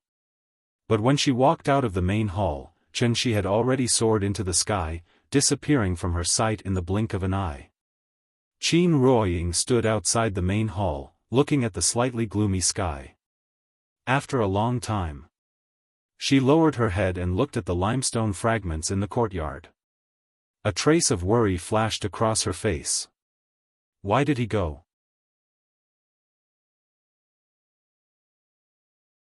Chapter 125. Winter in the Qinling Mountains was very dark. It was clearly noon, but the visibility in the mountains was never more than 200 or 300 meters. The fog was thick and the snow was white. This small village hidden in the valley was as quiet and peaceful as ever. Outside the solemn ancestral hall, the huge bronze cauldron had been carefully cleaned. The accumulated snow on top of the cauldron had also been cleared away, revealing the thick and dignified aura of a bronze artifact that had been buried in snow for a long time. The originally empty square was now filled with countless ritual tools and props. Great-granduncle's body was nowhere to be found. According to the tradition of the village, after setting up a cenotaph for him, he still needed to be held in the square outside the ancestral hall for 7 days and 7 days before the burial ceremony could be held. The main character of this funeral was only great-granduncle. Third uncle was on the verge of death, but he was lucky enough to survive. Third uncle would probably secretly rejoice when he woke up. Zhao Xinghuai and Li Hoan hid in the house and drank to drown their sorrows. The sweet and bitter taste entered their throats, but the two of them wanted to get drunk. However, their cultivation was so high that even getting drunk had become an extravagant hope. Although several days had passed, the appearance of that young man seemed to be becoming clearer in their minds. Zhao Xinghuai and Li Hoan were the same age, and 2 years older than Qin Yongyan. The village was not a sect, nor was it a family clan. This was an ordinary village with a few hundred families living in it. Of course, this village had its own special characteristics. The 100 schools of Qi men and the 6 paths of miscellaneous studies. Each family might have a different inheritance. Zhao Xinghuai, Li Hoan, and Qin Yongyan all learned martial arts, so they had been very playful since they were young.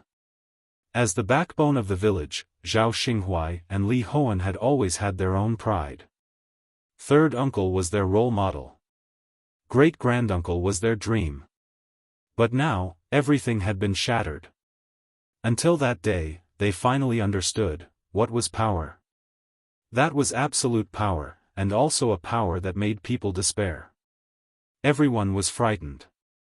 Even though the great-granduncle, who was the most senior, the strongest, and the most respected person in the village, died on the spot, no one dared to stand out and say that they would avenge him. The elders were silent. After great-granduncle died, the 7 elders didn't even dare to show their faces.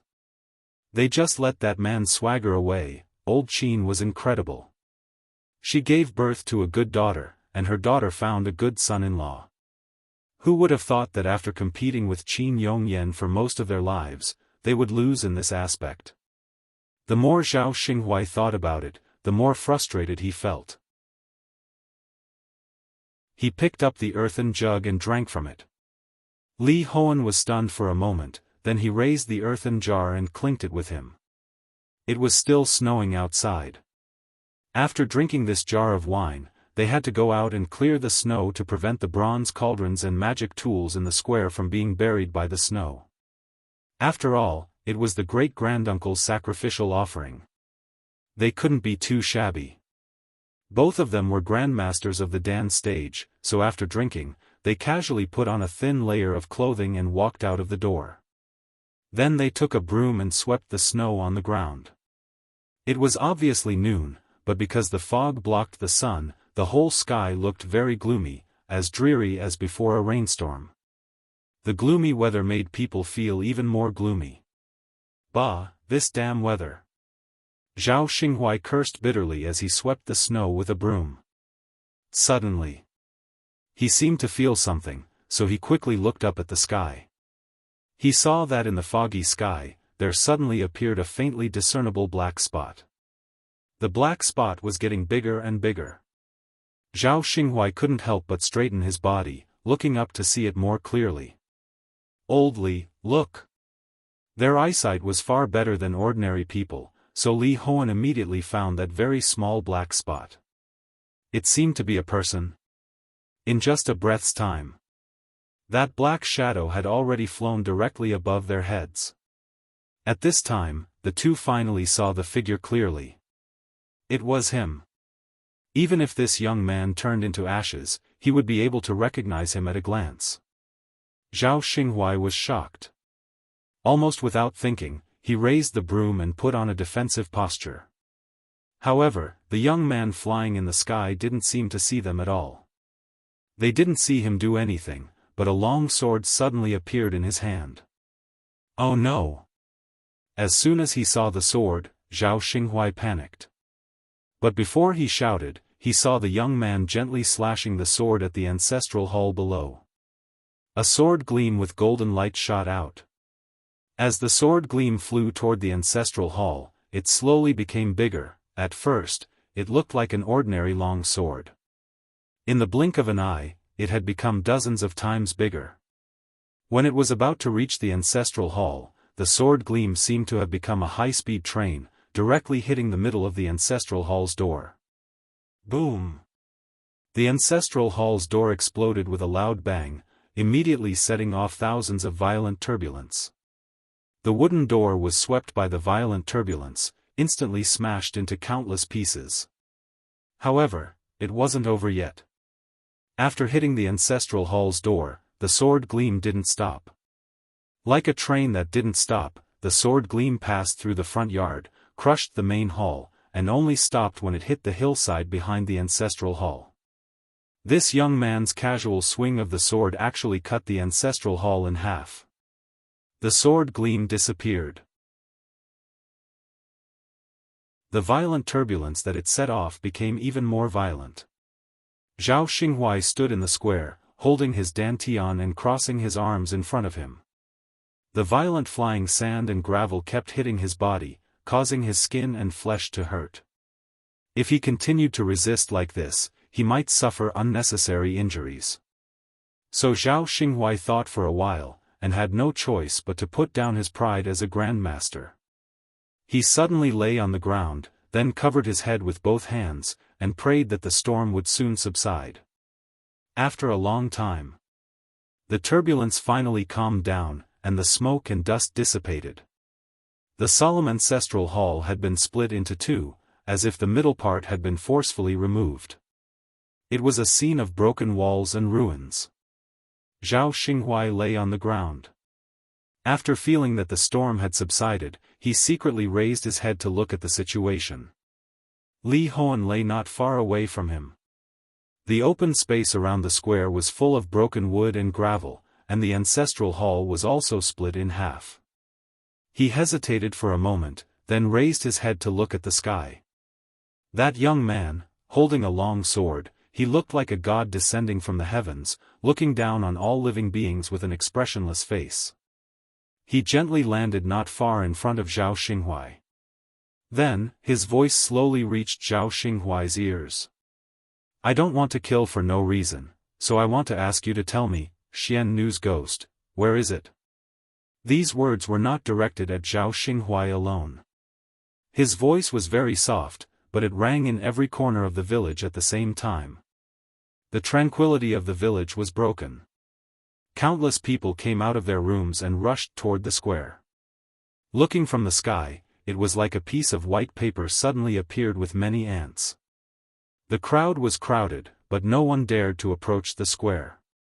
Chen Shi held a long sword, silently looking at the ancestral hall in front of him. Suddenly, a group of old men came out from the ruins of the ancestral hall. There were a total of 7 of them, all wearing white training clothes, and they were of different sizes. The leader was holding the dragon-headed walking stick of great-granduncle that day. He probably took over great-granduncle's position after his death. The 7 old men stood on the steps, looking at Chen Shi from afar. After hesitating for a moment, the leader of the old men sighed softly, "You are already a heavenly being at such a young age, why do you have to force us old bones?"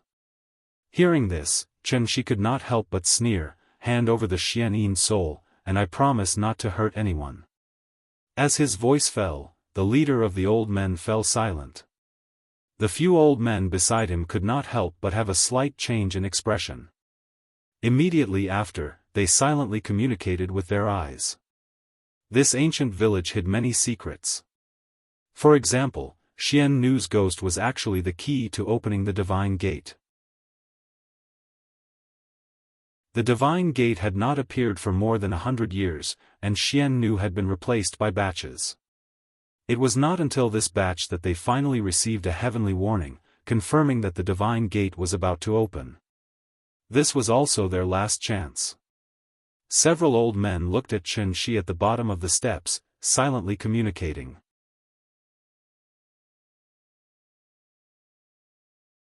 Chapter 126. The wind and snow continued. The elders did not speak. They were communicating with their eyes. Perhaps it was their unique tacit understanding. Chen Shi did not understand, nor did he bother to guess. He stood in the square with his sword in hand, quietly waiting for their reply. More and more people gathered around, but no one dared to approach the square. Zhao Xinghuai and Li Hoan had already retreated to the small house where they were drinking.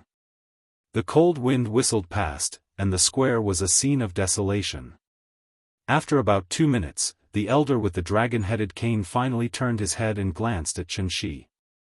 But then, he shifted his gaze away. The expression on his face was very complicated, as if he was still struggling with something. In fact, on the day when Chen Shi took away Qin Ruoying, they had already discussed it. At that time, they chose to compromise. But what they did not expect was that Chen Shi would actually come back and want to take back Xian Nu's ghost. Everyone handed the right to make the decision to him, which put a lot of pressure on him. After looking at the elders again, seeing that they all nodded at him, the elder frowned and finally made the final decision. "We agree to your request." Hearing this, Chen Shi could not help but nod, very satisfied with his answer. The elder slowly walked down the stairs with the dragon-headed cane, then went straight to the giant bronze cauldron. "The ghosts of Xian Nu have been sealed in this giant cauldron for generations. I will now release them." After explaining to Chen Shi, the elder suddenly jumped up and inserted the dragon-headed cane in his hand into the giant bronze cauldron. Ka! The sound of metal colliding was suddenly heard.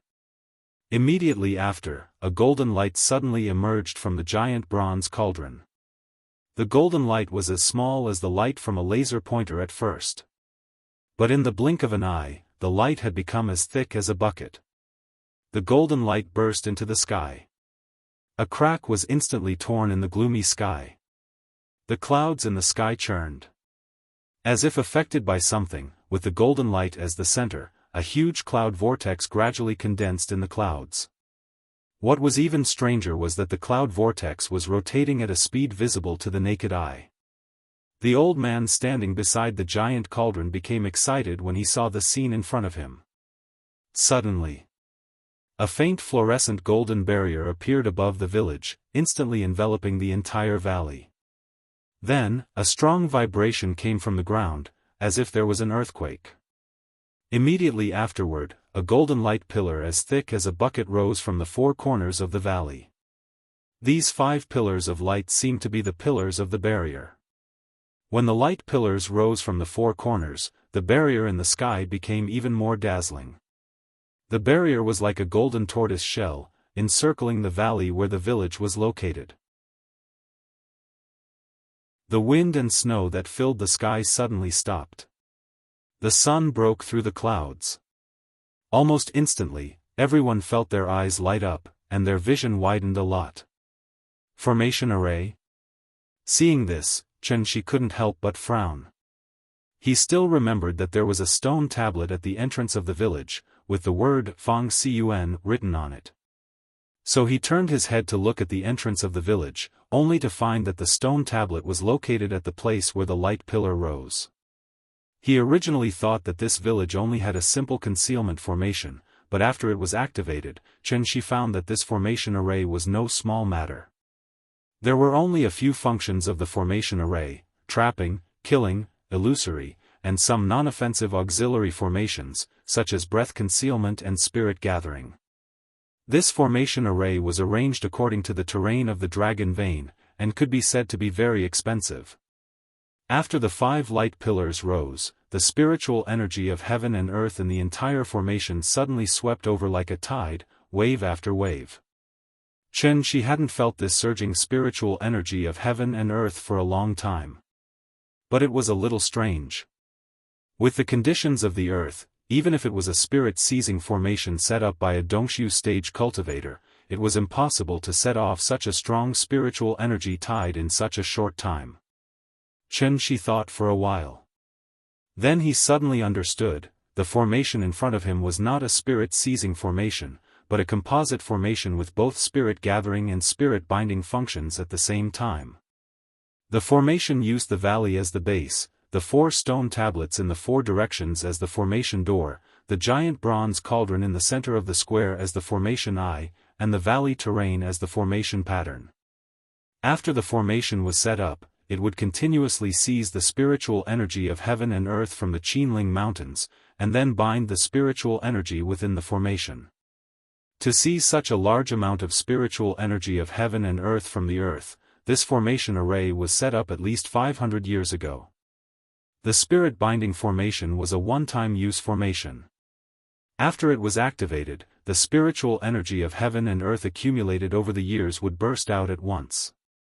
In the heavenly jade world, cultivators above the golden core stage would usually set up a spirit-binding formation in their cave abodes, in case of emergency. This was like rain from the sky. So, Qianxi hurriedly sat cross-legged on the ground, taking advantage of the surging spiritual energy tide, and began to cultivate crazily. The opportunity couldn't be missed, so Qianxi didn't want to investigate why the old man suddenly activated this one-time auxiliary formation array. However, not long after he sat down cross-legged,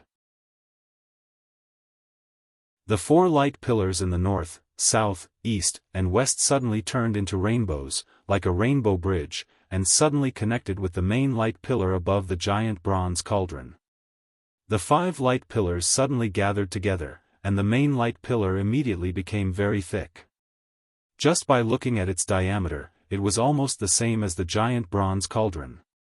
At this moment, the old man standing below the giant cauldron's face suddenly changed, and a burst of ecstasy appeared on his face. Then, he suddenly knelt on the ground and shouted respectfully, "Welcome, Divine General." Before he finished speaking, a figure walked out of the light pillar. It was a burly man who was almost 2 meters tall. His upper body was bare, revealing his strong muscles. The man called Divine General was floating in mid-air. After slowly scanning the surroundings, he slowly opened his mouth and said, "Heaven's opening line, you only have the time of an incense stick. Speak." The old man knelt on the ground and looked up at the Divine General in the sky very sincerely. It seemed that he was so excited that his lips moved for a long time, but he didn't say a word. The elder ancestor's words were true. At this moment, Qianxi suddenly opened his eyes. He looked at the man flying in the sky, then looked at the old man kneeling on the ground. Then, Qianxi's lips suddenly curled into a faint sneer. "I thought you were really going to return Xian Nu's spirit to me. I didn't expect that you just wanted to ask for help. Forget it, since you don't want to give it to me, I'll find it myself." As he said that, he slowly stood up from the ground. After hearing Qianxi's words, the Divine General lowered his head and noticed him. One was in the sky. One was on the ground.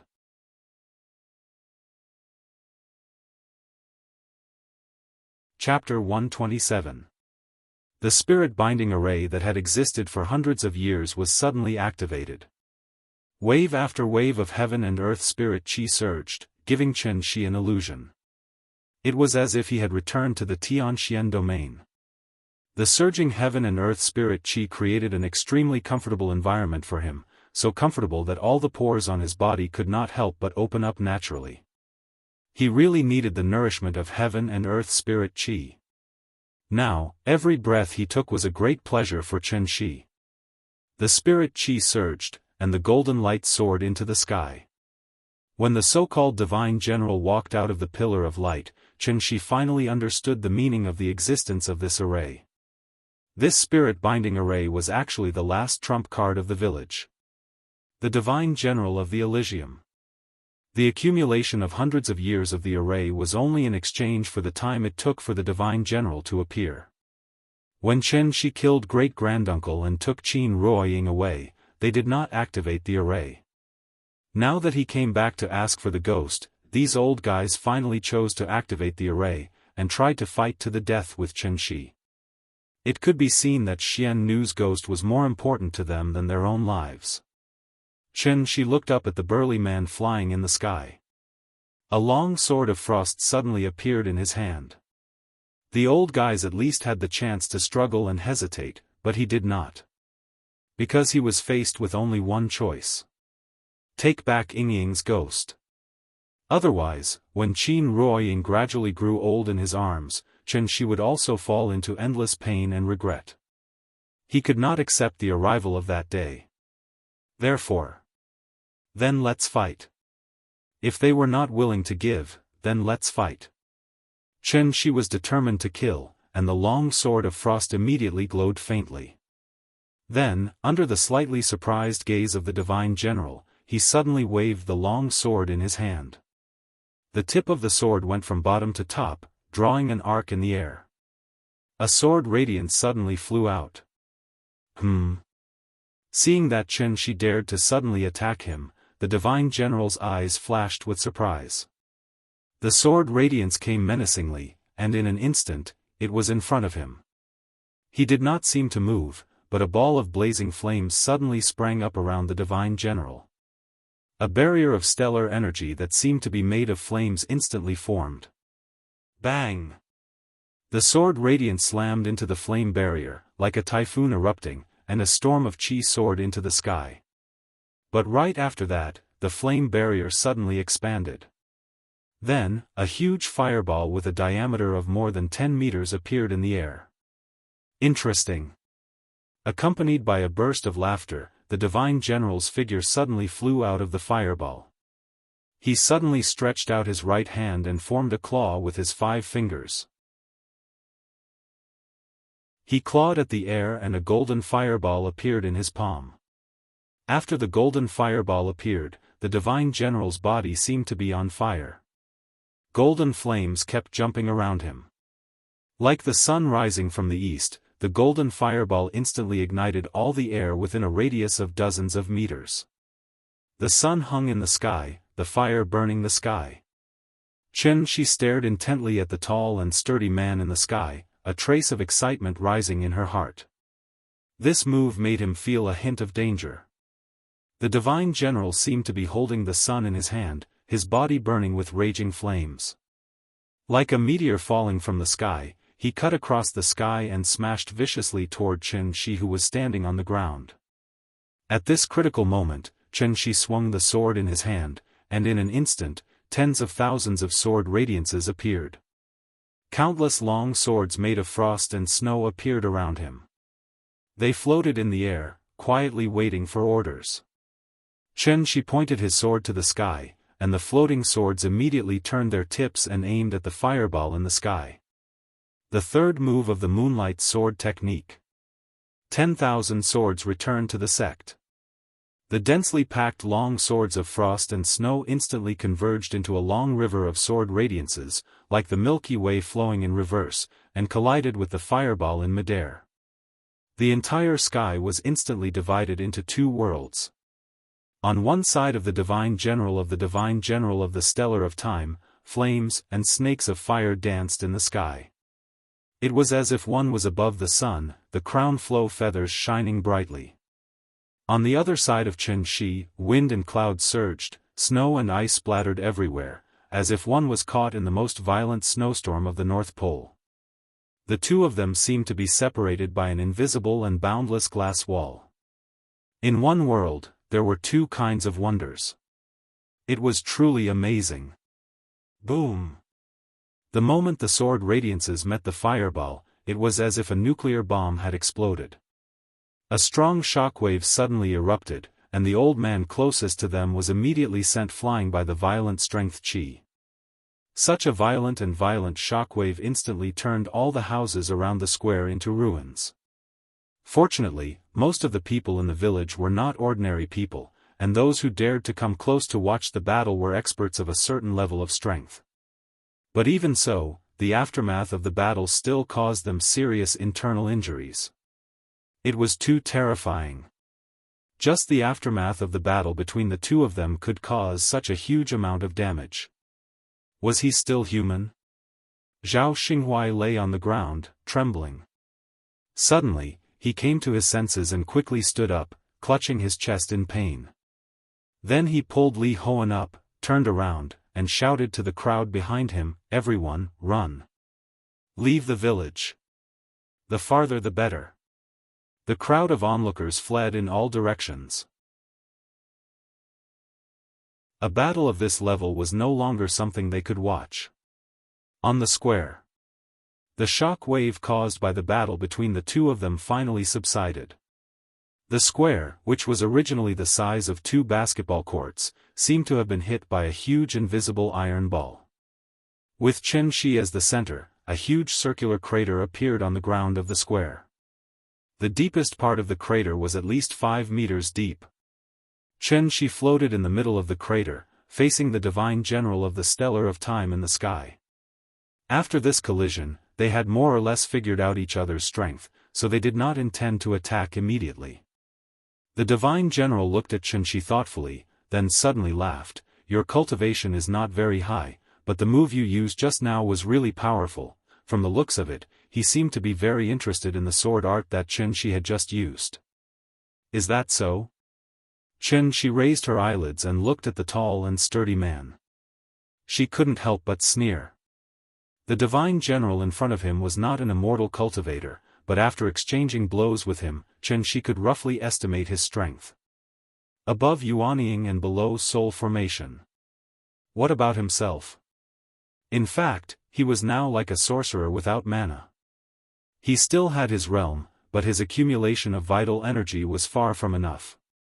When the array was activated just now, Xianxia took the opportunity to absorb a wave of spiritual energy from heaven and earth, which allowed him to successfully use the third move of the Moonlight Sword technique.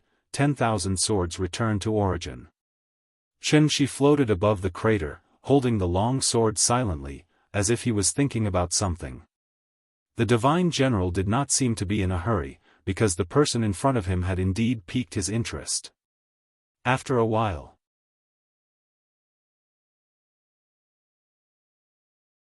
Chapter 128. Wasting time? He was probably stalling for time. After hearing the elder's words, the immortal general lowered his head and looked at Xianxia with a faint smile. He thought for a moment and suddenly spread his hands. Following that, 2 golden fireballs leaped up from his palms. I'm very interested in the sword technique you used just now. If you give it to me, I promise I won't attack again. He was very interested in Xianxia's sword technique. The expressions of the few old men who were hiding nearby changed drastically when they heard his words. If the immortal general didn't attack, then after he left, that young man would probably massacre the entire village. If they had known this would happen, they would have just returned the Ean's soul to him. Xianxia held his sword and floated above the giant pit. He lowered his head and didn't say a word. No one knew what he was thinking. After hearing the immortal general's words, Xianxia looked up at him. It seemed that he didn't like the feeling of looking up at others. So Xianxia flew up until he reached the same height as the immortal general. Then, he said calmly, "You want my sword technique? You have good taste." The Moonlight Sword technique was comparable to the 49 forms of heaven's divination. There were only 3 forms, but the power of these 3 forms would increase as the user's realm increased. Gold will always shine.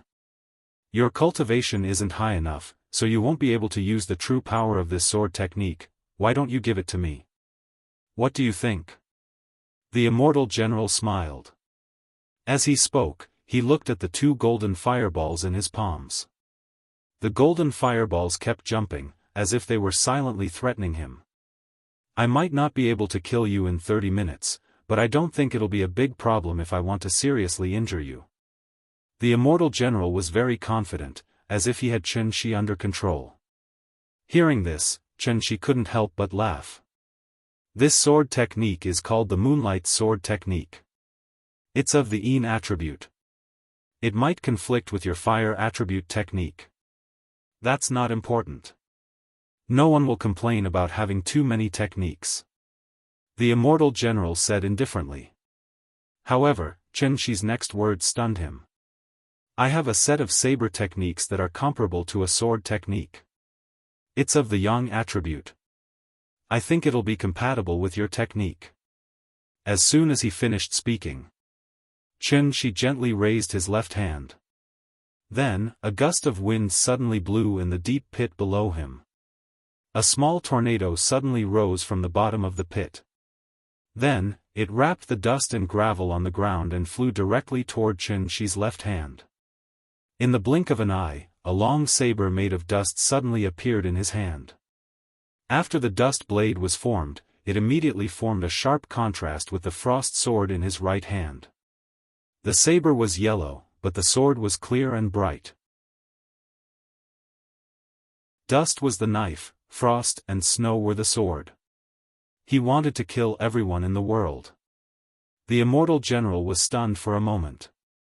Then he suddenly laughed wildly. Saber and sword mastery?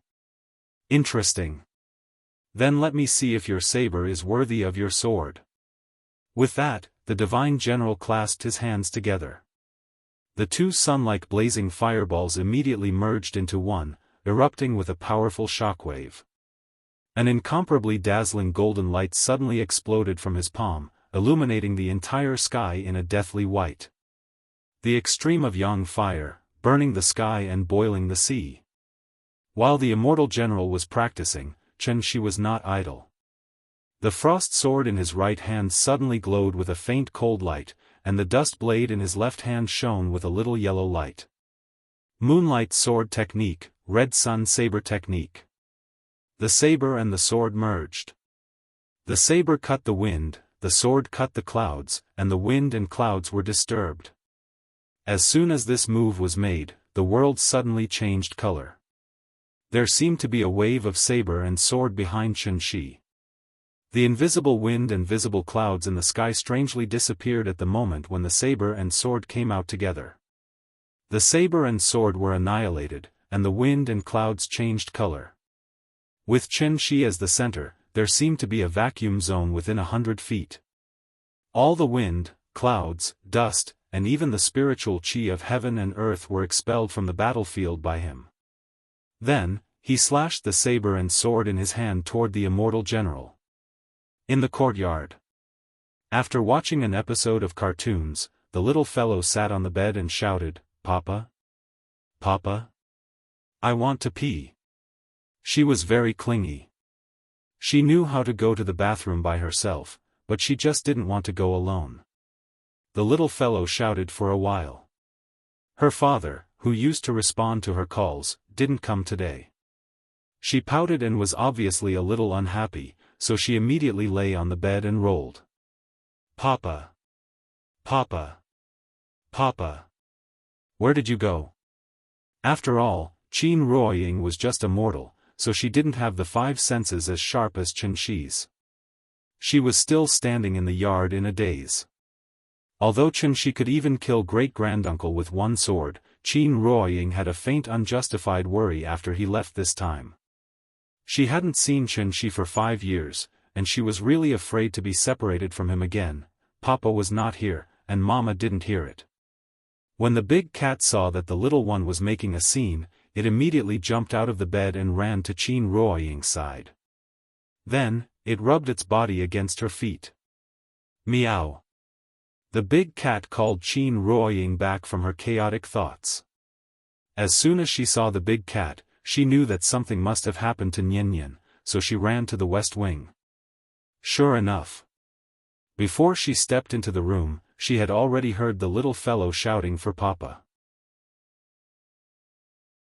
Children were always clingy, so sometimes when their mother was not around, they would start to look for their mother inexplicably when they went to the bathroom or went out to throw away the garbage. Once their mother didn't appear in time, then sorry, if it was light, they would be easily angry, and if it was heavy, they would cry, and it was very difficult to coax them. Qin Ruoying still spent too little time with the little fellow, so once the little fellow had anything, the first reaction was to look for her father, not her mother. She quickly sat beside the little fellow, gently helped her up, and then asked worriedly, "Nian, what's wrong?" "I want to pee." The little fellow pouted and said very discontentedly. "Then Mama will take you, okay?"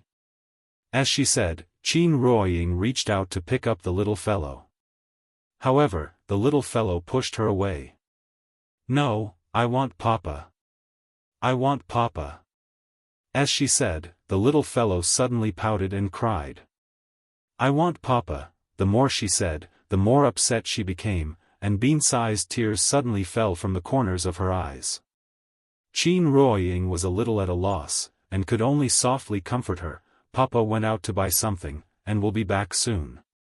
If you want to pee, Mama will go with you, okay?" "No. I want Papa." The little fellow sat on the bed, her little hands kept patting the bed, and her 2 legs kicked the bed at random. Looking at her like this, she was on the verge of exploding. Seeing her like this, Qin Ruoying suddenly looked a little embarrassed. After hesitating for a moment, she tentatively reached out her hand again. The little fellow did not refuse, and Qin Ruoying finally took her in her arms. Nian, Papa went out to buy something, and he will be back soon. Nian, don't cry. Mama will be with you, okay? No. Papa said that he will never leave me. I want Papa. I want Papa. Hearing this, Qin Ruoying trembled all over, and could not help but cry. At this moment, she suddenly remembered the time when Nian was just born. At that time, the little fellow was still a cute baby. As long as she was not held for a while, she would cry loudly. Whenever little Nian cried, Qin Ruoying would hold her in her arms in a panic. Shaking and shaking, it would take a long time for little Nian to stop crying and giggle.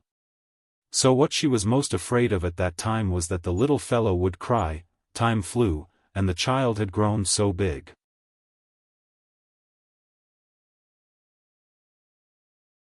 Chapter 129.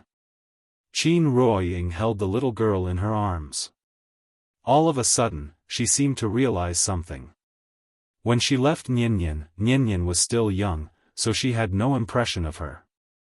Although Qianxi came back later, he had been with the little girl since he came back. With his meticulous care and love, Qianxi succeeded in occupying more and more weight in the little girl's heart. He had surpassed her mother and Aunt Zhang. Therefore, the little girl only needed her father now. Her father was her whole world. The intimacy between the father and daughter at any time made Qin Ruoying feel very lost. Father, mother, child. They were supposed to be a close family of three. But because of the short separation before, there was a faint sense of alienation between them.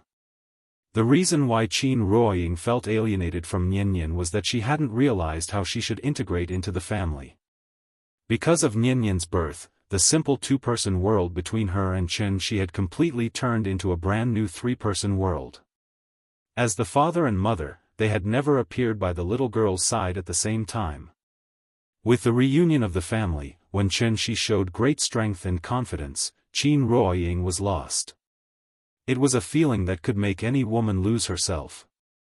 At the same time, it was also called a sense of security. Therefore, she felt extremely worried when Qianxi just left for a while. Just like Nian, she had to look for her father when she went to the toilet. Compared to her daughter, how much better was she? The mother and daughter were too dependent on Qianxi. He was the perfect husband, and the perfect father. She, on the other hand, was just an unqualified mother. Thinking of this, Qin Ruoying suddenly stopped crying. After wiping her eyes without leaving a trace, she let go of the little girl and carefully wiped her tears. Nian, don't cry. Daddy didn't leave you. He just went to buy groceries. He'll be back soon to cook for you. Don't you like Daddy's cooking the most? What do you want to eat tonight? I don't want to eat, I want Daddy. The little guy kicked the bed, still throwing a tantrum. Qin Ruoying had no choice but to hug her gently and keep trying to reason with her. After a long while. After the little girl calmed down a little, Qin Ruoying immediately picked her up and carried her to the bathroom. Let's go. Don't you want to pee? Mama will take you there. Be careful not to wet the bed again. Hearing this, the little guy was like a cat whose tail had been stepped on. He immediately pouted and shouted softly, I don't wet the bed. In the past life and in this life, the two looked at each other, the sword and the sword were used to cut off their worries. I walk alone in the heavens and under the earth. I am duty-bound and crazy for love. This set of sword and saber techniques didn't originate from the Heavenly Yen Divine Sect. Instead, it was an ancient inheritance that Qianxi obtained by chance. The Dark Heaven Evil Emperor. The third form of the saber, the third form of the sword. The third form of sword and saber. 3 by 3 is inexhaustible, 9 by 9 returns to 1. The saber cut the wind, the sword cut the clouds, and the wind and clouds were disturbed. Although it was a divine skill, it didn't change the fact that Chen Shi's cultivation had been damaged. Chen Shi, who was seriously injured, faced the divine general who was in his peak state. The divine general held the golden crow in his hand. It was like the sun had descended to earth. Thousands of golden pillars of fire swore to burn everything in the world to ashes. Chen Shi's face was as calm as water. After the sword and saber slashed out, two huge shadows appeared in the sky. A saber and a sword instantly collided with the scorching fireball. When the saber and sword shadows collided with the raging flames in the sky, the entire world shook. The shockwave that shot out in all directions instantly dimmed the 5 golden pillars. The huge cloud vortex in the sky also trembled, almost being torn apart by the violent strength qi and vanishing into thin air. The spirit-binding array was on the verge of collapse. A few elders hid behind the hill behind the ancestral hall. After the wind and smoke dissipated, they cautiously poked their heads out. The scene in front of them completely stunned them. Annihilation. Everything was annihilated. This village with a long history was instantly razed to the ground by such a violent collision. When the smoke and dust dissipated, a huge circular crater with a diameter of hundreds of meters appeared below the two of them. The land was originally flat, the houses were neat, and there were fertile fields, beautiful ponds, mulberry trees, and other plants. It was a paradise where chickens and dogs could hear each other. Now, it was completely gone. Even the small hill that they were hiding in had been cut in half. The divine general was still floating in the air. He wasn't wearing a shirt, revealing his strong muscles. The flames that kept rising around him like flames had already disappeared. Qi. There were no scars on his bronze-colored skin. But then, the divine general was like a broken shower head. Tiny flowers of blood splattered all over his body. Not long after, his entire body was dyed red with blood. Chen Shi held the saber in his left hand and the sword in his right, as if he had never moved. But if one looked closely, they would find that Chen Shi was in a very strange state. His eyes were empty, as if he had lost his soul. The saber and sword were still in his hands, but there was a faint blood-red light around him. The confidence and wild laughter on the divine general's face had disappeared, leaving only fear. Yes, he was scared. Because his injuries were too serious, he couldn't even maintain flying. So, the divine general immediately made a wise decision. Run. However, the moment he turned around, the blood-red light behind him lit up. The blood-red light that was as delicate and beautiful as fresh blood instantly dyed the entire sky red. The pillar of light that pierced through the clouds disappeared. The cloud vortex dissipated. The tortoiseshell-like golden barrier slowly turned into white smoke and disappeared. The wind and snow were still in the sky. The cold wind whistled through the sky with snowflakes. It was as if summer had turned to winter in an instant. A blood-red sword light suddenly slashed out. Bang! The hillside where the elders were hiding was immediately razed to the ground. Where is the soul of Xian Nu? The cold and emotionless voice suddenly sounded in the sky. Hearing this, the leading old man immediately knelt on the ground and kowtowed heavily. Then, he tremblingly took out a black box and shouted, "The soul of the mysterious fairy is here. If I may be so bold, please spare our lives, immortal master." He knelt on the ground and held the box tightly with both hands, as if he was begging for mercy. This box was their only chance to live. If that man didn't agree, then they could only destroy this box. They would fight to the death. However, just as the old man was about to say something, a long sword of frost and snow suddenly formed in the sky above his head. Then, a blood-red sword light suddenly fell. Thud! The box fell to the ground and rolled a few times before lying down quietly in the mud. Chen Shi casually waved his hand. The box seemed to have sensed something. After trembling slightly, it suddenly flew into his hand. After getting the box, Chen Shi glanced around indifferently. The village had been reduced to nothing. The villagers had also retreated to the edge of the array. Everyone huddled together and trembled as they looked at the godlike man in the sky. He thought for a moment, then turned around and flew in the direction he came from. However, the moment he turned around and flew away, 6 blood-red sword lights suddenly appeared in the sky.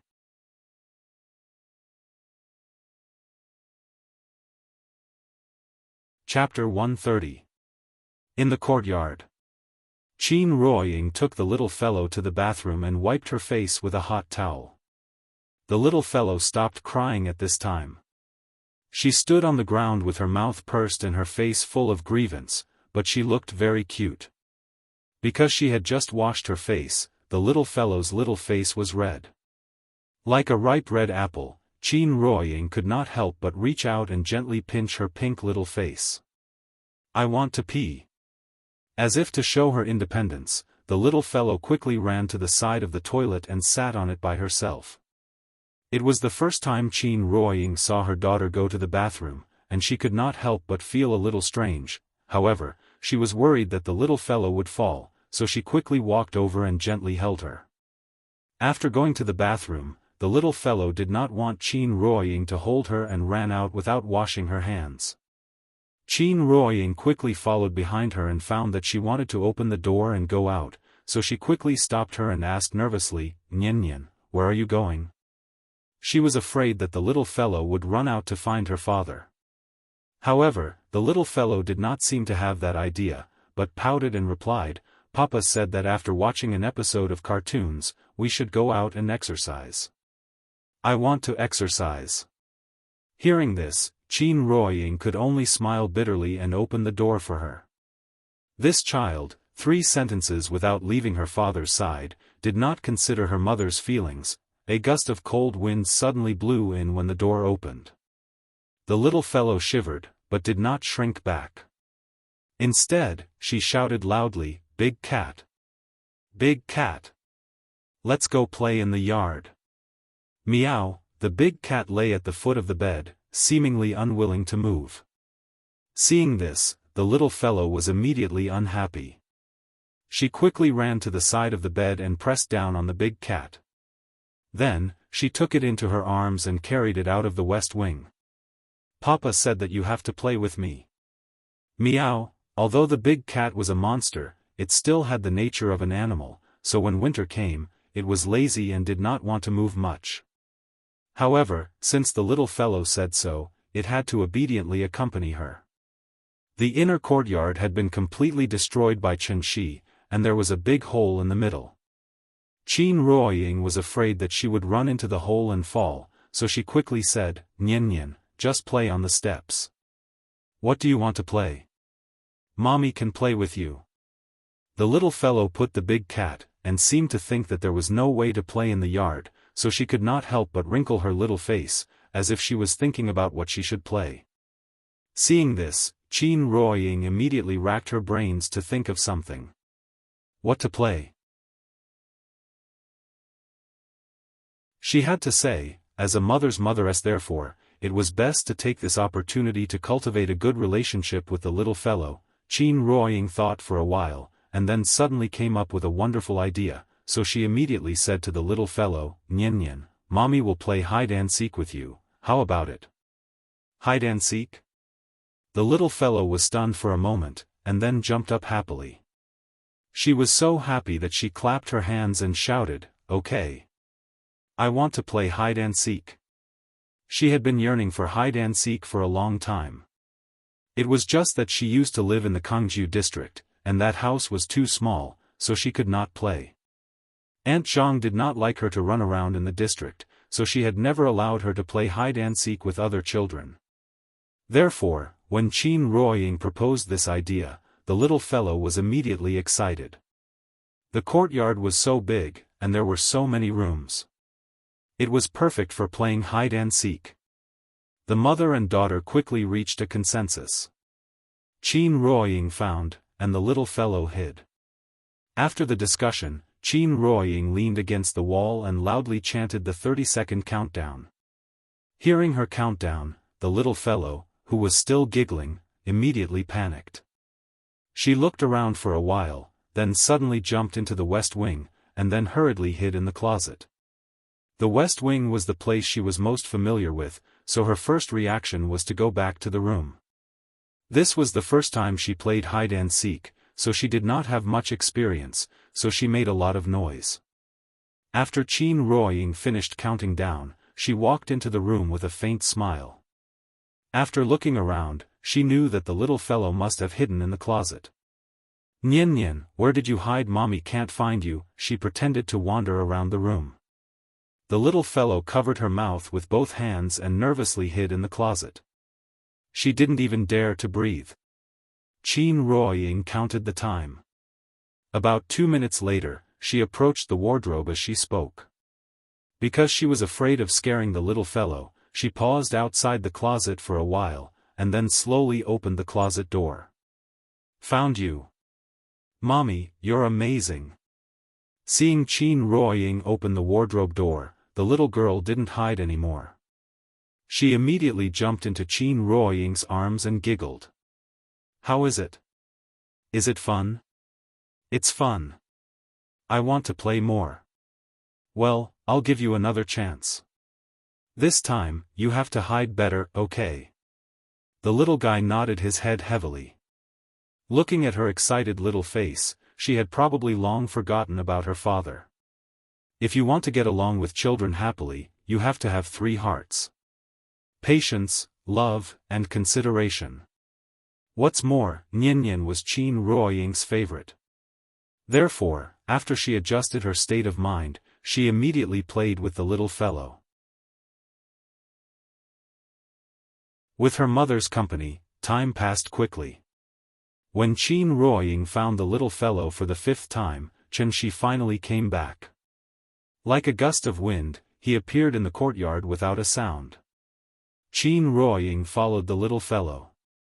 As soon as she walked out of the room, she saw Qianxi. She froze for a moment.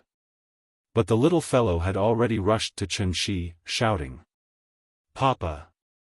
Qianxi was afraid that she would slip, so he quickly stepped forward and picked her up. "What's wrong? What are you playing?" "Hide and seek." "Mommy, play hide and seek with me." "Is it fun?" "It's fun." Qin Ruoying looked at Qianxi in a daze. Qianxi was playing with the little fellow in his arms, as if there was nothing strange. What else did he want to hide? But could he hide it? Perhaps seeing the worry in Qin Ruoying's eyes, Qianxi put the little fellow down with a smile, then touched her head and said with a smile, "Nian Nian, it's cold outside. Go back to the room first." "Okay." Seeing that her father was back, the little fellow was relieved, so she ran back to the room happily. After the little fellow left, Qin Ruoying finally couldn't help but grab Qianxi's arm and ask anxiously, "Are you hurt? Where is the injury? Is it serious?" As she spoke, she looked up and down at Qianxi nervously. Qianxi had no trace of injury. However, his face was devoid of any color, and his lips were deathly pale. He looked like a patient who had lost too much blood. "I'm fine, don't worry."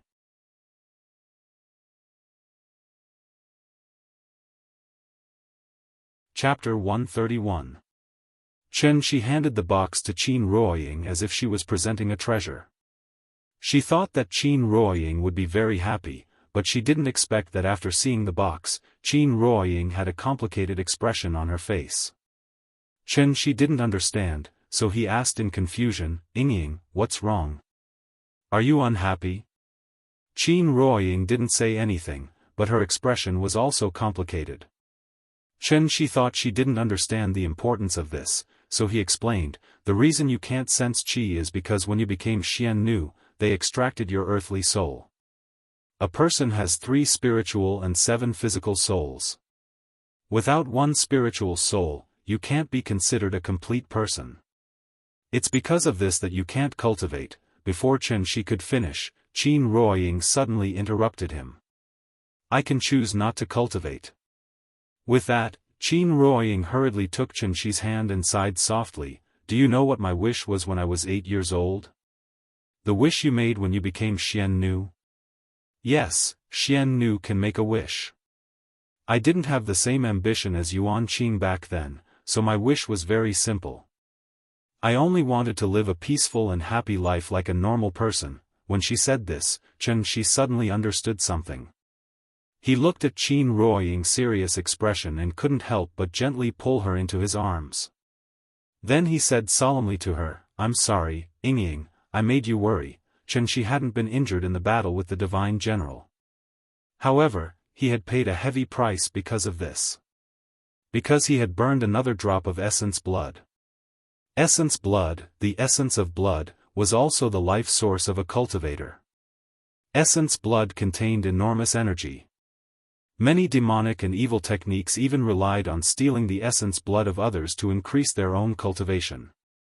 Chen Shi used a secret technique to burn his essence blood, allowing himself to explode with power close to his peak for a short period of time. This allowed him to successfully kill the divine general who was comparable to a complete Yuanying. Essence blood wasn't present at birth, but gradually condensed as a cultivator's cultivation grew. After 500 years of accumulation, Chen Shi had actually only accumulated 3 drops of essence blood. Before returning to Earth, he had already burned a drop because he didn't have enough vital essence. The divine general had burned another drop. Therefore, he only had 1 drop of essence blood left. If he lost even this drop of essence blood, Chen Shi wouldn't be far from death. Regret? Absolutely not. Even if I die, my heart won't be covered in dust. Qin Ruoying looked at Chen Shi's slightly pale face and couldn't help but reach out to touch it. After feeling the warmth from his face, Qin Ruoying couldn't help but murmur, "Maybe it's because of Xiannu's identity that I've basically fulfilled all the wishes I've made before. Just think of it as greed, so I have a new wish." Speaking of this, Qin Ruoying suddenly laughed, then turned to look at the room. At this time, the little girl's giggles sounded in the room. Silly child, watching cartoons alone can make you convulse with laughter. After the Earth Soul returned to its original position, Qin Xueqing really found the sense of qi. That kind of mysterious feeling made her, a martial arts fanatic, immediately intoxicated. Faintly, she even had an illusion. The long-sealed gate of the Alcade state seemed to finally show a sign of loosening. She could finally step into the Alcade state. Qin Wanqing was still struggling to break through to the Alcade realm. Qin Yongyan, on the other hand, started cultivating a few days earlier than her and took the spirit-gathering pill. Therefore, he smoothly stepped into the early stage of qi refinement and directly stepped into the Alcade realm. He was now a grandmaster of the Alcade state. This also made him more convinced that what Chen Shi taught them was much more powerful than martial arts. His father-in-law and sister-in-law were both obsessed with cultivation, so they didn't even come out for dinner. Chen Shi didn't want to interrupt this kind of state where they forgot to eat and sleep, so he left some food in the refrigerator for them. After dinner, Chen Shi wanted Qin Ruoying to also cultivate. But at this time, Qin Ruoying shook her head, and proposed to take a walk in Hohai. Take a walk. The little girl was lying on the bed. After hearing her mother's suggestion, she immediately raised her hands and feet, expressing her absolute approval. Being cooped up at home every day, this little girl was about to become moldy. In winter, the sun set early. It wasn't even 7 o'clock in the evening, but some places without street lights were already pitch black. Outside the big house, one could see the old street light at the entrance of Dongming Alley. The light of the street light was slightly yellow, elongating the shadows of the family of 3. The little girl held Qin Ruoying's left hand, and Chen Shi's right hand. She squatted on the snow, and her 2 small cotton boots seemed to have turned into skis, constantly yelling for them to run. Just like the sleigh pulling the carriage at Christmas, her parents were the elk pulling the carriage. And she was Santa Claus bringing joy to the mortal world. Since their daughter had this request, her parents had to agree even if they had to work like cows or horses. Thus, Qin Ruoying and Chen Shi looked at each other and smiled, and immediately pulled her to a trot. Giddy up. Horse, run. Horse, run. The sleigh started running, and the little girl's 2 feet immediately pulled a long track on the ground. She was so happy that she giggled, feeling that it seemed to be more interesting than riding a big cat. Qin Ruoying's physical fitness was average. In winter, she wore a lot of clothes, and the snow was difficult to walk on, so after running for a while, she was tired and panting. And because she was so happy, she kept laughing. The intense exercise and the stimulation of the cold air immediately caused a sharp pain in her abdomen. Exercise-induced abdominal pain. Ouch! Qin Ruoying gasped for air as she clutched her stomach and groaned. Seeing this, Chen Shi quickly stopped. Chen Shi used his true essence to help her recuperate. After seeing that she was better, Chen Shi said to the little girl, "Mommy's body isn't good. Nian Nian, come, Daddy will play with you. Today, I'll let you experience what it means to be fast and furious." Okay. After Qin Ruoying stopped, the little girl sat down on the ground. Hearing Chen Shi's words, she immediately stretched out her hands and took Chen Shi's right hand. "Little princess, let's go." After that, Chen Shi started running. In this kind of snow, they couldn't run too fast. If the little girl couldn't control herself, she would be dragged to the ground by Chen Shi. Therefore, Chen Shi could only pay attention to the little girl's state while slowly speeding up.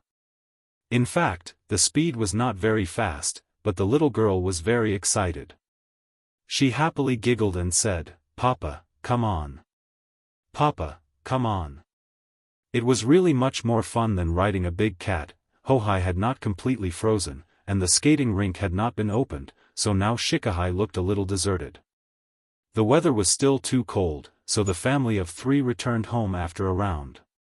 In the evening, after the little girl fell asleep, Qin Ruoying finally began to cultivate. She had figured it out. If she neglected her daughter because of cultivation, then she was not worthy of being Nianyan's mother. In a dark room, the little girl fell asleep sweetly, while Chen Shi and Qin Ruoying sat cross-legged on her left and right. Suddenly, Chen Shi opened his eyes.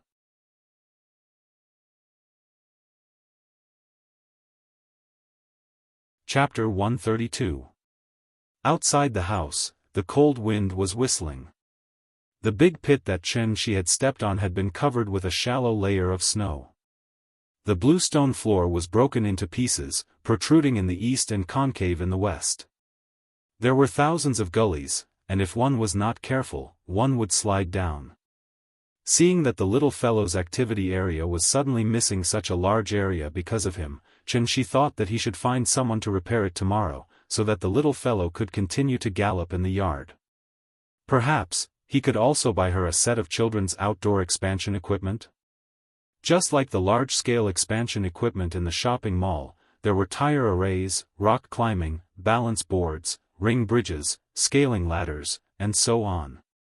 It was very playable, and could also be used to train the little fellow's balance, athletic ability, coordination ability, and many other aspects.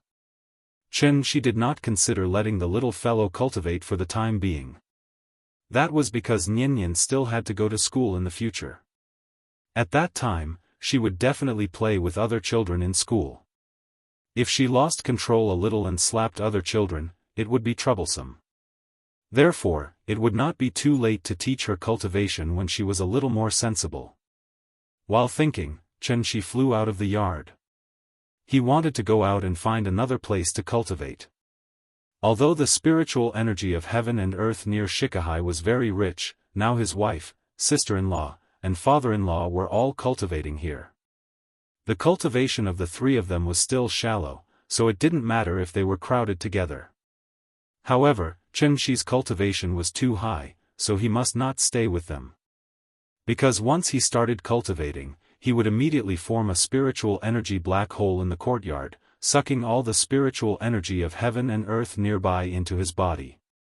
How could others cultivate like this? Therefore, Chen Shi could only come out and find another place. Since returning to earth, Xianxia had never deliberately wanted to cultivate. The reason why he changed his mind now was that after the battle with the Divine General, he suddenly had a sense of crisis. If he began to wholeheartedly restore his cultivation after returning to Earth, why would he waste a drop of blood essence today? Strength was the basic guarantee of a happy life. In order to make his happy life last longer, Xianxia decided to start cultivating seriously. In the past, he had nothing to live for, but now, he was full of happiness, so his fighting spirit was high. If he wanted to cultivate, he had to first find a suitable blessed enclave. Blessed enclaves were usually located in places where there were very few people. For example, in the mountains and on the islands, it was very easy for blessed lands to appear. The so-called blessed enclave was actually a place with dense heaven and earth spirit qi. As the capital of the country, Shangjing's geographical location was excellent. It was located at the intersection of the plains and the mountains. The steep mountains, the rushing rivers, and the fertile plains were all in one place. It was a treasure trove of wind and water. It was also the best place to build the capital. There were 2 mountain ranges in the vicinity. The Taiheng mountain range ran from the north to the south, and was majestic. The Yen mountain range ran from the west to the east, and was vast and boundless. To the west was Taiheng mountain, and to the north was Mount Yen. Mount Yen was still a bit small and not grand enough, so Xianxia thought for a moment and directly eliminated Mount Yen. Now that the tourism industry was developed, places with slightly better scenery were all listed as scenic spots. It was estimated that when the big cat was looking for a place to cultivate, it also took a lot of effort to find Mount Ame. Xianxia flew and searched. It wasn't until he flew over the Spirit Mountain in the western suburbs of Shangjing that he finally found a remote place with dense heaven and earth spirit qi. This mountain range was steep, and it was estimated to be more than 2,000 meters above sea level. The top of the mountain was already covered with a thick layer of snow. Standing on the top of the mountain, when the clouds surged, the clouds paved a road, and people walked in the sky. It was like a fairyland. Xianxia looked around, and after confirming that there was no one else around, he sat cross-legged on a large rock at the top of the mountain and began cultivating. As he gradually entered the state, Xianxia's body seemed to turn into a black hole, and the surrounding heaven and earth spirit qi rushed towards him. Within a radius of tens of meters, there was strangely no wind, like a color photo, and everything seemed to be still. On the top of the snowy mountain, a bright moon hung in the sky, and the surrounding stars were overshadowed. Time flew. When Xianxia opened his eyes again, the sun on the horizon just happened to show a corner of the clouds. Thousands of clusters of golden arrows burst out from the clouds, and reflected on his body, as if covering him with a golden gauze. Cultivation was dry and boring to begin with, because it was a process that accumulated over time. Xianxia was not in a hurry. After seeing the sun rise, he immediately got up and left the top of the mountain. Because he had to go back to prepare breakfast for the little fellow. Qin Ruoying now also made up her mind to accompany Niannian during the day, and find time to cultivate at night. She wanted to let the little fellow deeply feel what was called motherly love. Of course, this kind of love was not without limits. Appropriate love was called doting. Once it went beyond the limit, it became doting. To any child, being spoiled was definitely not beneficial. Qin Ruoying also put in a lot of effort. Although she had only been with Niannian for a few days, she was very keen to find a problem that had not yet occurred. Niannian was very smart and sensible, and she rarely lost her temper. Although sometimes she also liked to make trouble, more often than not, Niannian liked to quietly watch cartoons with the big cat. Niannian never seemed to be very interested in the outside world. Playing games with her parents, watching cartoons with the big cat.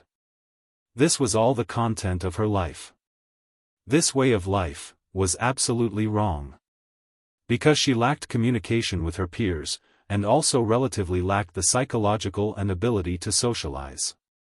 Although the big cat was a monster, and its intelligence was far superior to that of a child. It could not speak, so there was no way to communicate with the little fellow. If the child had too little contact with the outside world from a young age, it may lead to an extremely serious consequence, that was, when the child grew up, he or she would become more and more withdrawn. If it was more serious, it would even evolve into a psychological illness, such as low self-esteem, autism, depression, and so on. As a parent, in the child's growth process, it was obvious that they should take the initiative to create opportunities for the child to interact with strangers and unfamiliar environments, to increase the child's ability to socialize and adapt to the environment, and to cultivate a cheerful and optimistic character. Qin Ruoying looked at the little fellow who immediately climbed into bed after breakfast. The more she thought about it, the more she felt that something was wrong, so she quickly told this problem to Chen Shi. And when Chen Shi heard what she said, he immediately realized the seriousness of the situation. After all, Aunt Zhang was old and in poor health, so she rarely took Nian out to play with other children. And after he came back, it seemed that he did not take Nian to play with other children.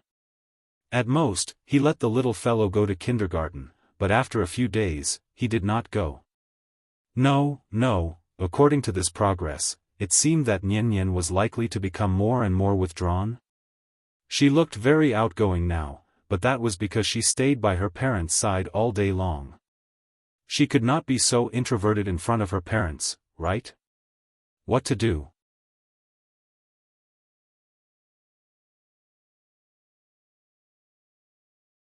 Chapter 133.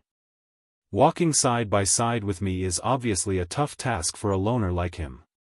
The man and the condom. Humans were social creatures. Some Western scholars even categorized loners who do not socialize with others as antisocial personalities. Because this in itself was a sign of morbidity. Being antisocial was different from being alone. Lonely people yearned to socialize with others. They would not be bored with anyone, and they would not even be on guard against everyone. Antisocial people were a kind of personality defect.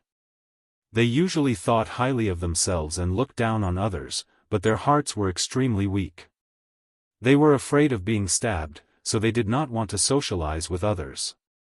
When they had to socialize with others, antisocial people would also appear to behave strangely, and pretentiously.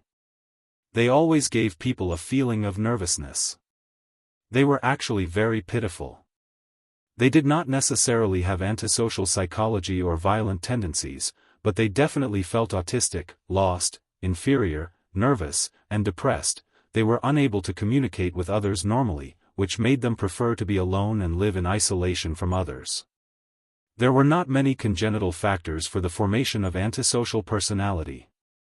It was mainly due to the negative influence of various subjective and objective environments, which caused the psychological distortion caused by long-term depression. For example, if Nian continued like this, when she went to primary school in the future, it was likely that she would be ostracized by her classmates because she did not learn to communicate with her peers. She would be treated as an anomaly by her classmates. A little girl who only knew how to chat with cats all day. Was that not weird enough? The results of the survey showed that about 5% to 8% of the children in primary and secondary school groups would be antisocial. And this was already an extremely exaggerated number. Out of 20 people, there would be one antisocial individual. The class was a group, and antisocial children were always unable to integrate into this group.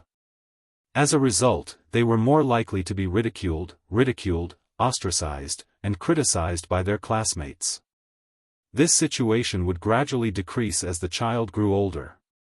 However, this process was incomparably long for those pitiful children who were reclusive and eccentric. They would endure all kinds of psychological pressure, but in the end, they would only become a stepping stone in the growth process of others. Many years later, who would remember the freak who was ridiculed and teased in the class? Who would care if that freak was doing well now? Chen Shi panicked. After all, he really couldn't cure mental illness. After some serious consideration, he quickly discussed with Qin Ruoying, how about, sending Nian to kindergarten. Hearing this, Qin Ruoying immediately nodded. She happened to have the same idea. Although Qin Ruoying wanted to spend more time with Nian, in order to give Nian a healthy and happy environment, it was better to be cautious. As long as it involved their children, any parent would become particularly worried. Even if there was only the slightest possibility, they had to eliminate that possibility in time. The couple reached a consensus. Thus, Chen-Shi sat beside the little fellow. Nian, Daddy wants to discuss something with you, okay? The little fellow was busy watching cartoons. When Chen-Shi walked over, he happened to block her line of sight. After a hum, she directly lay on her side on the bed and continued to watch cartoons. Seeing this, Chen-Shi pretended to be serious and said, Nian, Daddy is talking to you. The little fellow's eyes were full of doubts. After glancing at Chen-Shi, she muttered, Papa, you're blocking me. Daddy is talking to you. Pause first, or Daddy will be angry. Oh. Chen-Shi obviously had some weight in the little fellow's heart. Therefore, after hesitating for a moment, she obediently took the remote control and pressed the pause button. Then, she sat up very obediently. Say it, Papa. Seeing that the little fellow was so obedient, Chen-Shi nodded very satisfactorily.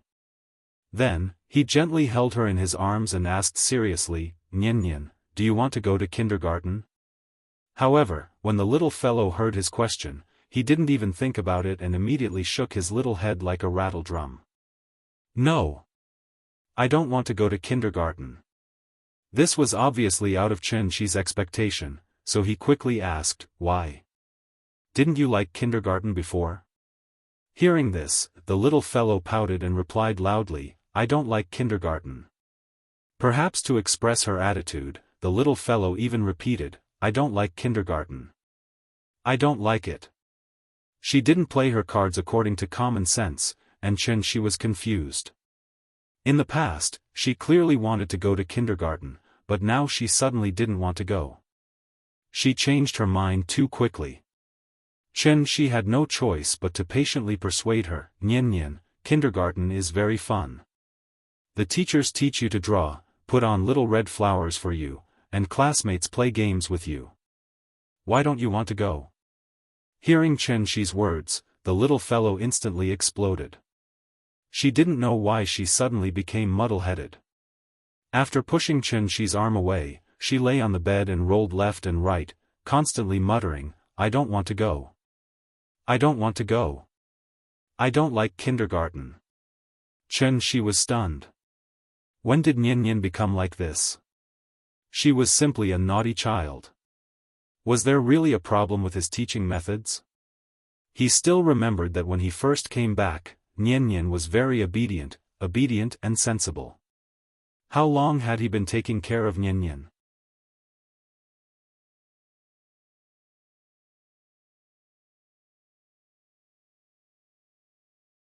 Chapter 134. Open a shop. This idea seems to be good. Of course, if it was other seasons, there would be no need to go through so much trouble. He could just take Nian out to Hohai every day. Over time, she would naturally meet some new friends. But unfortunately, it was winter now, and it was winter in the north. The temperature was low and the wind was strong. Before the ice skating rink was officially opened, the popularity of Shikahai during the day was very bleak. Of course, the so-called bleak popularity refers to the daytime. Hohai was really lively at night. If Sanlaton's bar street was trendy, then Hohai's bar street would undoubtedly be artistic. A small alley, near the sea. There was no noisy music. The melodious singing coupled with the unique charm of the old Shangjing was definitely a melodious elegy in the modern city. It was really good to open a shop in this kind of artistic and fresh place. Anyway, they were idle all day. Opening a shop to take care of the little guy could also add some fun to their life. Thinking about it, it was also quite good. But the question was, what kind of shop should they open? She didn't have any ideas. Since it was Qin Ruoying's suggestion, he might as well listen to her opinion. So he smiled and asked, "What kind of shop do you want to open?" Hearing this, Qin Ruoying frowned and pondered. They weren't short of money. Opening a shop was purely for fun and to create a new living environment for the little guy. The business couldn't be too good. If it was too good, they wouldn't have time to take care of the child. But it couldn't be too bad. If it was too bad, they could only stare blankly at the door all day. It was better not to open. After thinking for a while, Qin Ruoying couldn't think of a reason, so she proposed to go out and look at the shops around. Hohai Bar Street was formed after the end of the Tsars, more than 10 years ago at an incomprehensible speed. She still vaguely remembered that there were only a few small pubs here before. But now, looking around, Hohai was densely packed with small pubs on both sides. The family of 3 walked around Hohai. The more Qin Ruoying looked, the more dissatisfied she was. She saw this, but he didn't say anything. When the little fellow ran to the railing and checked whether the lake water was frozen, she suddenly smiled and said, "Ying, we only opened the shop to let Nyan come into contact with more people. As for what kind of shop we open, it doesn't really matter." Hearing this, Qin Ruoying couldn't help but be stunned. After carefully thinking about Qi's words, she said with some hesitation, "I was wrong. Most of the places here are bars. It's really not suitable to open a bookstore." In fact, Qin Ruoying wanted to open a bookstore the most. However, Hohai was still a relatively mature business circle. Hohai Bar Street's reputation was comparable to Sanlitun and Workers' Sports Complex. Therefore, other than bars, there were only a few teahouses, restaurants, food stalls, and so on. There weren't even many supermarkets. Fame had already determined that other shops couldn't survive here. Therefore, Qin Ruoying thought for a long time, but still couldn't think of what kind of shop they should open. She saw her hesitation and suggested with a smile, "Didn't you see a tea house with a shop for sale sign outside? How about we take it over?" Tea house? Qin Ruoying was a bit surprised, but after seeing Qi's serious expression, she had to seriously consider this proposal. In fact, compared to a tea house, Qin Ruoying was more inclined to a coffee shop. But unfortunately, coffee was a Western culture. Therefore, after coming to Hohai, a place with a strong folkloric flavor, it was somewhat unsuitable. When they were walking along the road, they already saw several closed coffee shops. Wuxia had a tea culture since ancient times. Tea was popular in the Tang dynasty and flourished in the Song dynasty. From the emperor, to the literati, to the common people, there was no one who didn't like tea. In the eyes of many young people, the style of coffee seemed to be much higher than tea.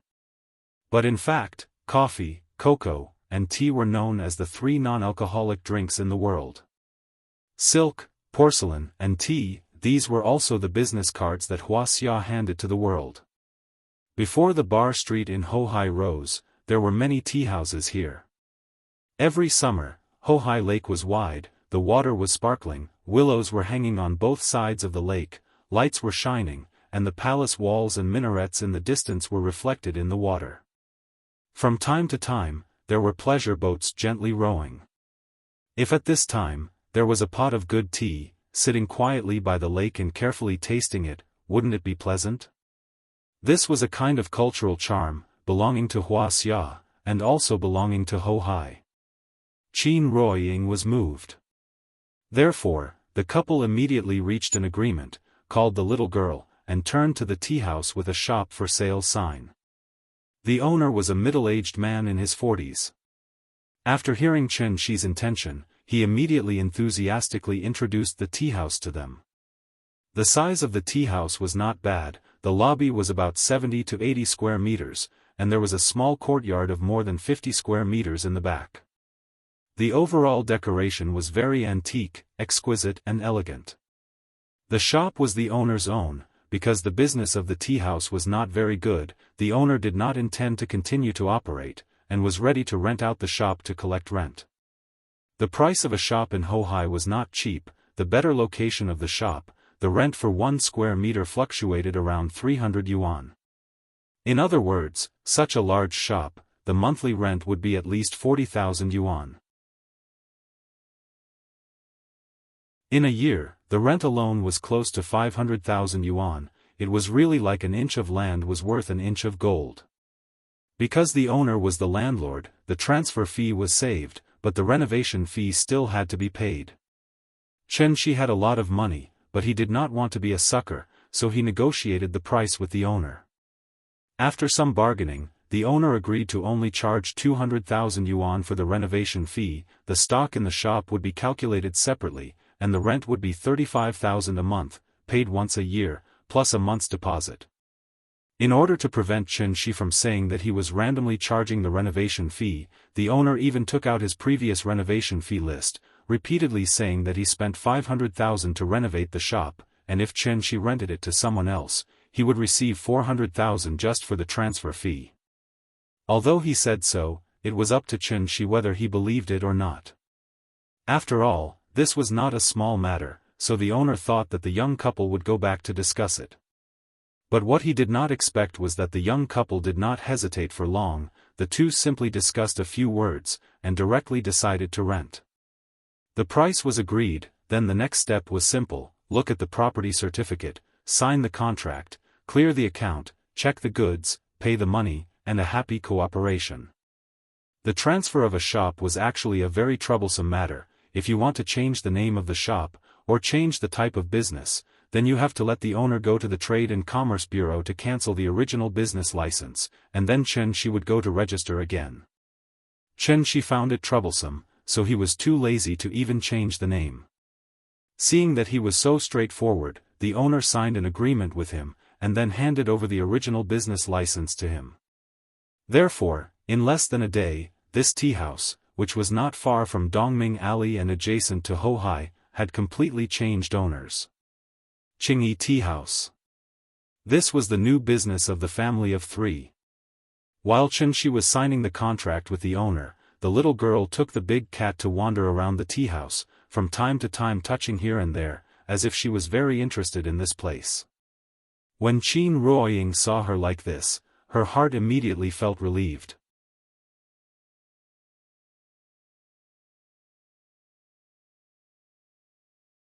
Chapter 135. The next day, the little fellow was woken up by the sound of bricks colliding.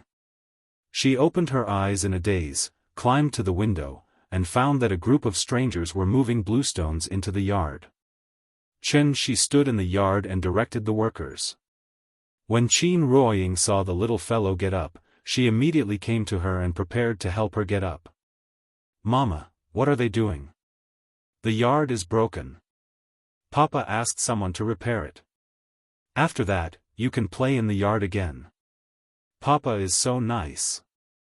Hearing this, Qin Ruoying immediately pinched her little face and asked, "What about Mama?" "Mama is so nice." The little fellow flattered, and Qin Ruoying immediately laughed. After gently picking up the little fellow from the bed, she smiled and said, "Let's go. Mama will take you to wash up." "Okay." To repair the yard, first of all, the broken bluestone slabs had to be swept out, and then the mud from outside to fill the big hole. After that, the bluestone slabs could be laid again. The workers made a lot of noise. Qin Xianxia frowned and came out to take a look. Then she slammed the door and went back to the east wing. Recently, she and Qin Yongyan had been completely obsessed with cultivation. They often didn't even go out for a whole day. Xianxia didn't ask them to eat now. Anyway, after the family of 3 had eaten, Xianxia would put all the leftovers into the insulated cabinet. When Qin Xianxia and Qin Yongyan were hungry, they naturally knew to eat by themselves. After breakfast, Xianxia briefly explained to the person in charge of the decoration company that they must finish the work today. After that, the family of 3 went out. The original owner of the tea house was a very particular person. When he left yesterday, he had carefully cleaned the tea house. After a brief check, Xianxia took out a sign from the bar and hung it outside the door. It was open. He didn't even change the sign. He didn't know if there would be any old customers. Xianxia sat at the bar and seriously warned the little girl to be sweet and polite, and to take the initiative to greet the guests when they came in. After the little fellow listened to his incessant warning, she nodded her little head numbly. It was unknown whether she understood or not. Xianxia had already seen the boss's account book before, and the business was indeed not good. Because it was winter, there was basically no business in the tea house in the morning. It was only slightly better in the afternoon. Many customers who came to the bar because of its reputation would sit in the tea house with their friends for a while, chatting and playing cards before the bar opened. The tea house was open, and even the signboard was still the same. However, Xianxia had overlooked a very important issue. That was, opening a tea house required a certain amount of connections. The tea house itself was a business of acquaintances, and the gathering and dispersing of qi were closely related to the boss. A successful tea house must have a boss who could be called a social expert. The customers came for the boss, but they also dispersed because of the boss. Therefore, there was a saying often heard in the tea houses that business was good as long as the boss was there. If the boss was not there, there would be no ghosts. On the right side of the lobby, there was a bookshelf next to the window seat, on which were some of the world's classics that the former boss had bought before. Qin Ruoying casually flipped through, then picked up a book called Love in the Time of Cholera and sat in the booth to read it. Seeing this, Xianxia poured a cup of tea and asked the little fellow to bring it to her. "Nian Nian, come, bring a cup of tea to mommy. Be careful, don't burn yourself." In order to make it convenient for the little fellow to take, Xianxia specially chose a hand cup, and only mixed 2/3 of the water. The little fellow held the cup with both hands and walked very slowly. When she carefully came to Qin Ruoying's side, she sweetly shouted, "Mommy, drink tea." Qin Ruoying read carefully, so when the little fellow called her, she found that the little fellow was still holding the teacup, so she quickly took the teacup from the little fellow's hand, and at the same time did not forget to praise, "Ah, Nian Nian is so good." The little fellow was happy, and seemed to think that it was a very pleasant thing to serve tea to others, so she immediately turned and ran to the bar, looked up at Xianxia and asked, "Papa, when will the guest come?" Don't worry, take your time. The most important thing to do business is to be patient." Xianxia smiled and held her in his arms, and then the father and daughter sat behind the bar and chatted. The door opened at 9 o'clock in the morning. After waiting for 2 hours in boredom, the family of 3 finally welcomed their first guest after the opening. To Xianxia's surprise, the guest did not belong to the middle-aged group, but was a young girl. The girl stood outside the door and hesitated for a moment. After looking at the business sign outside the door, she pushed the door and walked in. She wasn't very old and looked to be about 20 years old. She should be at the age of a down jacket and jeans, but now she was wearing a long coat that did not match her temperament at all, and a combination of pantyhose and boots on the lower half of her body. The girl had put on makeup. Perhaps it was due to her poor technique, but her makeup gave off a strange feeling. Obviously, she was a natural hibiscus, but she had to paint a snake with legs and dress herself up a little. Of course, it would make people feel a little strange.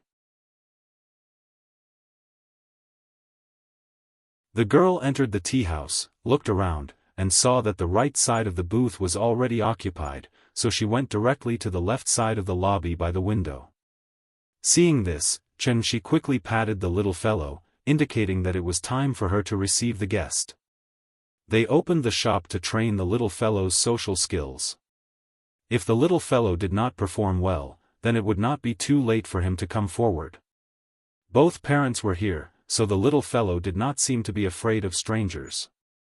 After receiving Xianxia's signal, she ran over. "Sister, what do you want to drink?" Looking at the 4 or 5-year-old little girl in front of her, Xiao Yuan could not help but be stunned. This tea house was really strange. The waiter was actually an innocent and lovely child. Seeing that she did not speak, the little fellow thought that she did not hear her, so she asked sweetly again, "Sister, what do you want to drink?" "Papa said that we have everything here." Hearing this, Xiao Yuan could not help laughing, and her mood became much better. After glancing at the price list on the table, Xiao Yuan smiled at the little fellow and said, "Then black tea, thank you." "Oh, okay." The little fellow nodded blankly, as if she did not understand what black tea was. But that was not important. What was important was that they had a guest. So, the little fellow immediately turned around and ran back, shouting excitedly as she ran, "Papa! Sister wants black tea! Black tea!"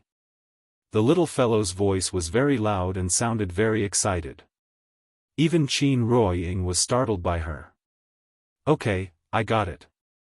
She smiled and patted the little fellow's head, then took out a packet of Kimun black tea from behind the bar counter. Because she was the first customer after the opening, she injected a trace of spiritual energy into the tea when he made it. Xiao Yuan would never have dreamed that she would be able to win the first prize by randomly finding a tea house before going to work. "Sister, drink tea." The little fellow's little mouth was very sweet, and her cute appearance was enough to make people melt, so Xiao Yuan was instantly captivated by her. Xiao Yuan hesitated for a moment, then quickly took out her phone and asked Shi behind the bar counter, "Boss, can I take a photo with your daughter?" Shi nodded and smiled, "As long as she agrees." Seeing that she was so popular, the little fellow was so happy that she could not close her mouth. After taking a photo with Xiao Yuan, the little fellow ran back to Shi's side, a little embarrassed. Then, she burrowed into his arms, rubbing left and right and acting coquettishly. Seeing the little fellow's proud look, Shi could not help but nod in satisfaction. Opening a shop allowed the little fellow to interact with strangers, and also allowed her to gain recognition through her performance.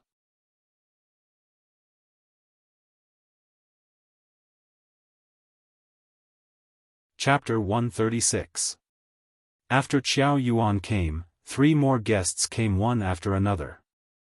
They were all middle-aged, and it was obvious that they were regulars in the tea house. The 3 of them joked as they pushed open the door of the tea house, but after entering, they couldn't help but be stunned. One of them looked around the lobby with some doubts.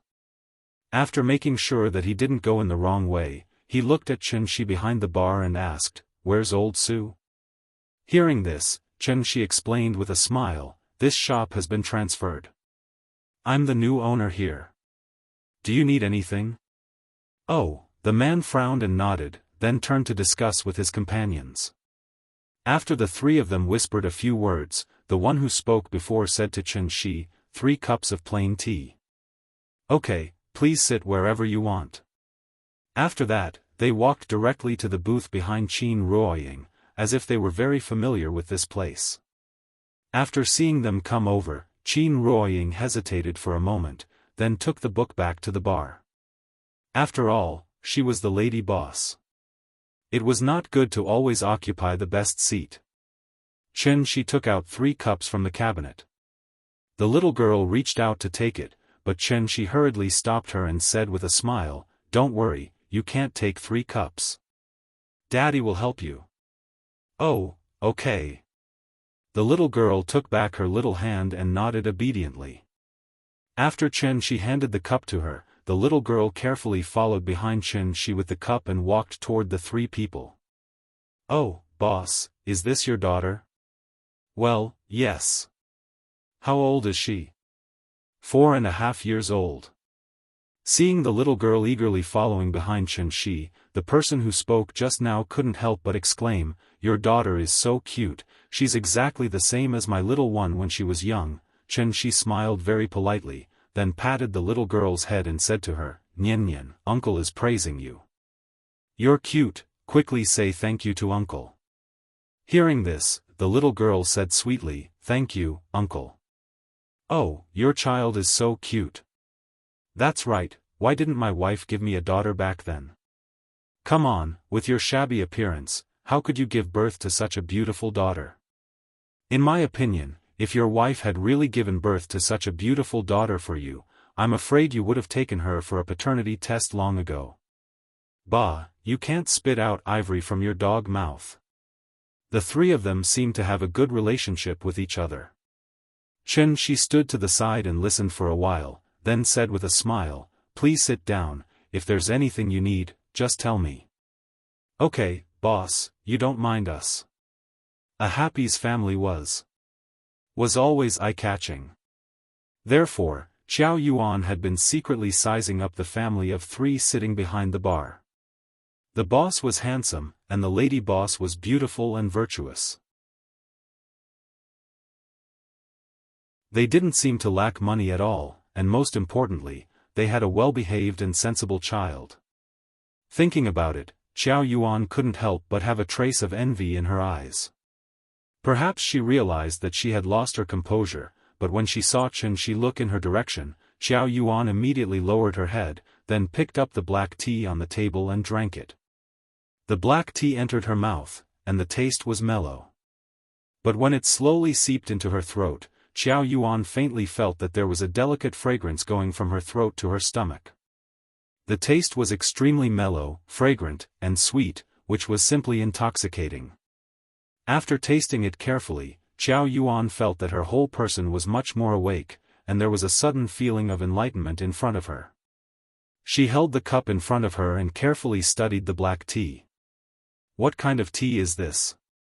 Why is it so delicious? It seems to have the effect of refreshing the mind.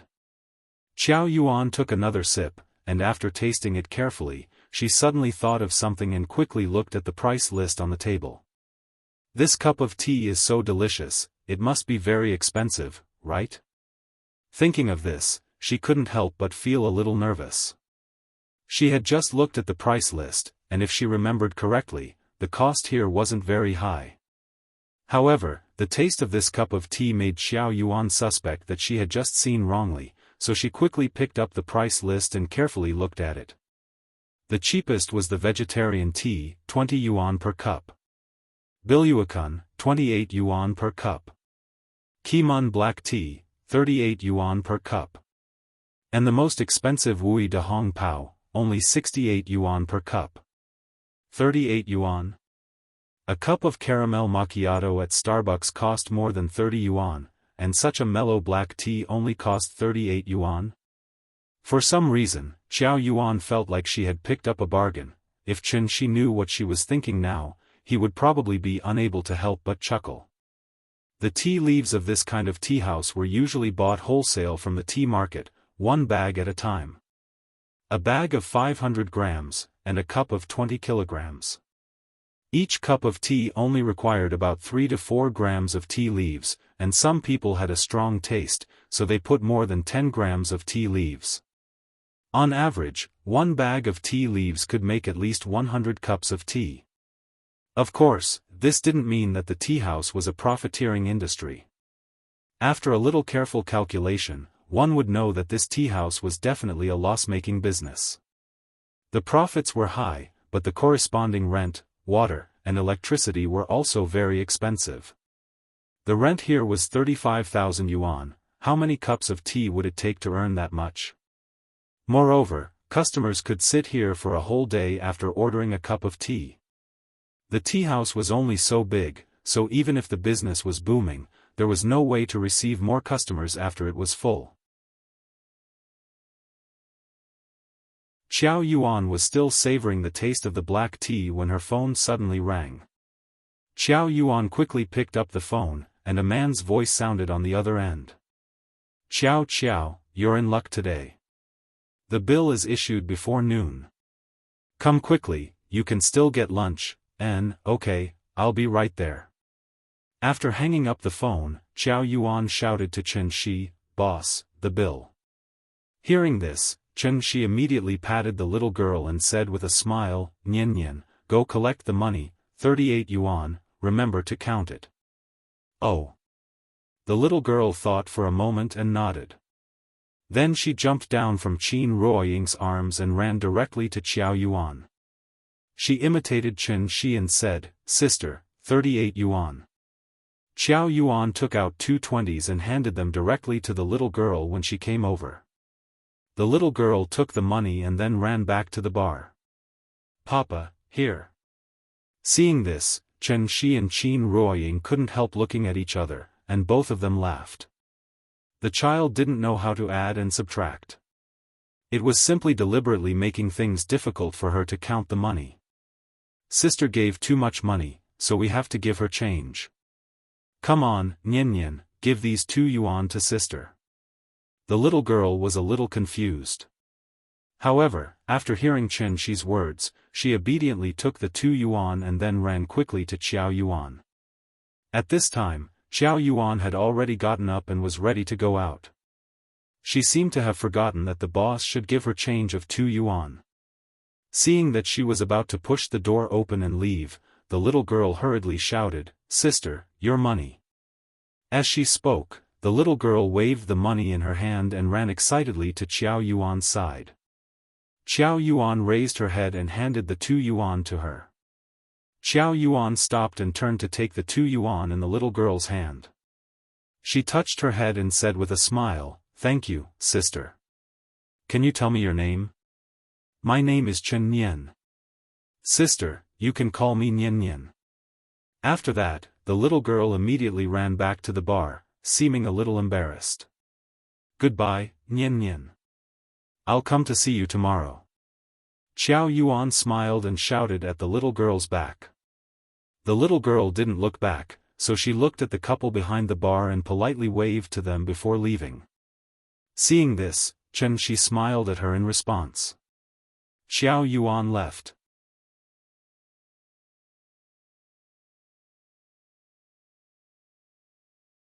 Chapter 137. Lin Xian. Qin Ruoying hadn't seen Lin Xian for many years, so her impression of Lin Xian was still in college. However, Chen Shi's memory of Lin Xian was not long ago. The cruise ship, the dock, the palm trees. On that sunny afternoon, Lin Xian stood under the shade of the tree and watched the father and daughter get into the car and leave. She stood there for a long time. In fact, the Lin Xian of the past was quite similar to the girl just now. A girl from a small county came to Jianghu, an international first-tier city, to study and work. At that time, Lin Xian had a kind of maturity that was incompatible with her peers. Of course, that so-called maturity, in retrospect, was also a kind of childishness. When all the impurities were washed away, the girl just now might become like Lin Xian now. Chen Shi thought about something thoughtfully. Qin Ruoying glanced at Chen Shi and suddenly asked with a smile, "What? Have you met Lin Xian?" Hearing this, Chen Shi immediately nodded and replied, "Yes, when I first came back, I asked her about you. When Fang Lei got married, she asked Nian Nian to be her flower girl." "Fang Lei is married?" Thinking about it carefully, I haven't seen them in a long time. Do you think we should go back to Zhonghai to meet them? When do you want to go? Qin Ruoying thought for a moment, looked down at the little girl in her arms, and said, "Let's talk about it next spring. The weather is cold, I don't want to go." "Okay." Chen Shi nodded, but then he suddenly thought of something and quickly took out his phone. "Oh, I almost forgot. Your back is such a big thing, we should tell Auntie Zhang the good news first." While speaking, Chen Shi opened WeChat. After sending a video call request to Auntie Zhang, Chen Shi handed the phone to Qin Ruoying. Qin Ruoying paused for a moment and quickly took the phone. The video call request rang a few times, then it went through with a beep. Auntie Zhang seemed to be busy with something. The screen showed the ceiling of her house. After she accepted the video call, she probably put the phone on the table. "Yo, stinky brat, you finally remembered to give this old woman a call?" Auntie Zhang's granddaughter was crying. She was so busy comforting her granddaughter that she didn't have time to look at the phone. Qin Ruoying looked at the screen. She didn't see Auntie Zhang, so she hesitated for a moment before saying gently, "Auntie, it's me, Ying." Auntie was stunned. Then, he grabbed the phone on the table and shouted at the camera with a surprised face, "Oh my God. Ying. When did you come back? Seeing that familiar face, Qin Ruoying was also slightly excited. She quickly replied, I just came back a few days ago. I'm discussing with Chen Shi when to go to Chengdu to visit you. Thank God, you're finally back. Where are Chen Shi and Nian? Come, let me see your family. Hearing Auntie Zhang's request, Qin Ruoying raised the phone high and then asked Chen Shi and the little girl to come over. In the video, Qin Ruoying leaned close to Chen Shi, and Chen Shi held the little girl in his arms. Both of them looked at her with a smile. The little girl poked her head out and saw Auntie Zhang in the video. She immediately shouted excitedly, Grandma! Grandma! As she shouted, she waved her little hand and motioned for Auntie Zhang to look at her. Io, your family is finally reunited. Looking at the family of three in the video, Auntie Zhang's words were also quite emotional. After so many twists and turns, they were finally reunited. Qin Ruoying and Auntie Zhang talked about old times, and Chen Shi held the little girl and listened with a smile. The two of them chatted for more than half an hour. When Auntie Zhang had to prepare lunch for her granddaughter, Qin Ruoying reluctantly said goodbye to her. She had already made an appointment with Auntie Zhang to go to Chengdu during the new year. Because of the tea house, Chen Shi casually ordered a few dishes at the Chinese restaurant next door for lunch. One for them, and the other for the two cultivation maniacs at home. The business in the afternoon was indeed better. Before 3:00, there were already 4 or 5 tables of customers. Qin Ruoying did the math. The average cost per table was 80 yuan. At least 15 tables of customers were needed to earn back the daily rent. This did not include the artificial water and electricity.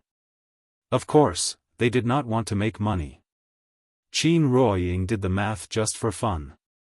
The owner of the tea house was like an immortal couple, the lively and lovely daughter, and the black cat that lay on the bar all day long. In just 3 days, many people knew that the owner of the Qingyi tea house had changed. It was not because Chen Shi was really so eye-catching, but because of the sign hanging at the door. This tea house does not provide chess and card entertainment. This tea house had become a pure tea house. The so-called tea house did not provide chess and card entertainment, but only provided tea and a relatively quiet and relaxing environment. Many people came to the tea house to play cards, so when Chen Shi hung the sign outside that no chess and card entertainment was provided, the business of the tea house went downhill. However, there were gains and losses in everything. The chess and card tea house became a pure tea house. There were fewer individual customers, but more frequent customers. For example, Xiao Yuan. Since the day Xiao Yuan drank the black tea here, she would come to the tea house at 11:00 every morning. Then she would order a cup of black tea and quietly sit on the sofa to read the book she brought. When she did not receive a call, Xiao Yuan would sit in the tea house all day and would not leave until 6:00 in the evening.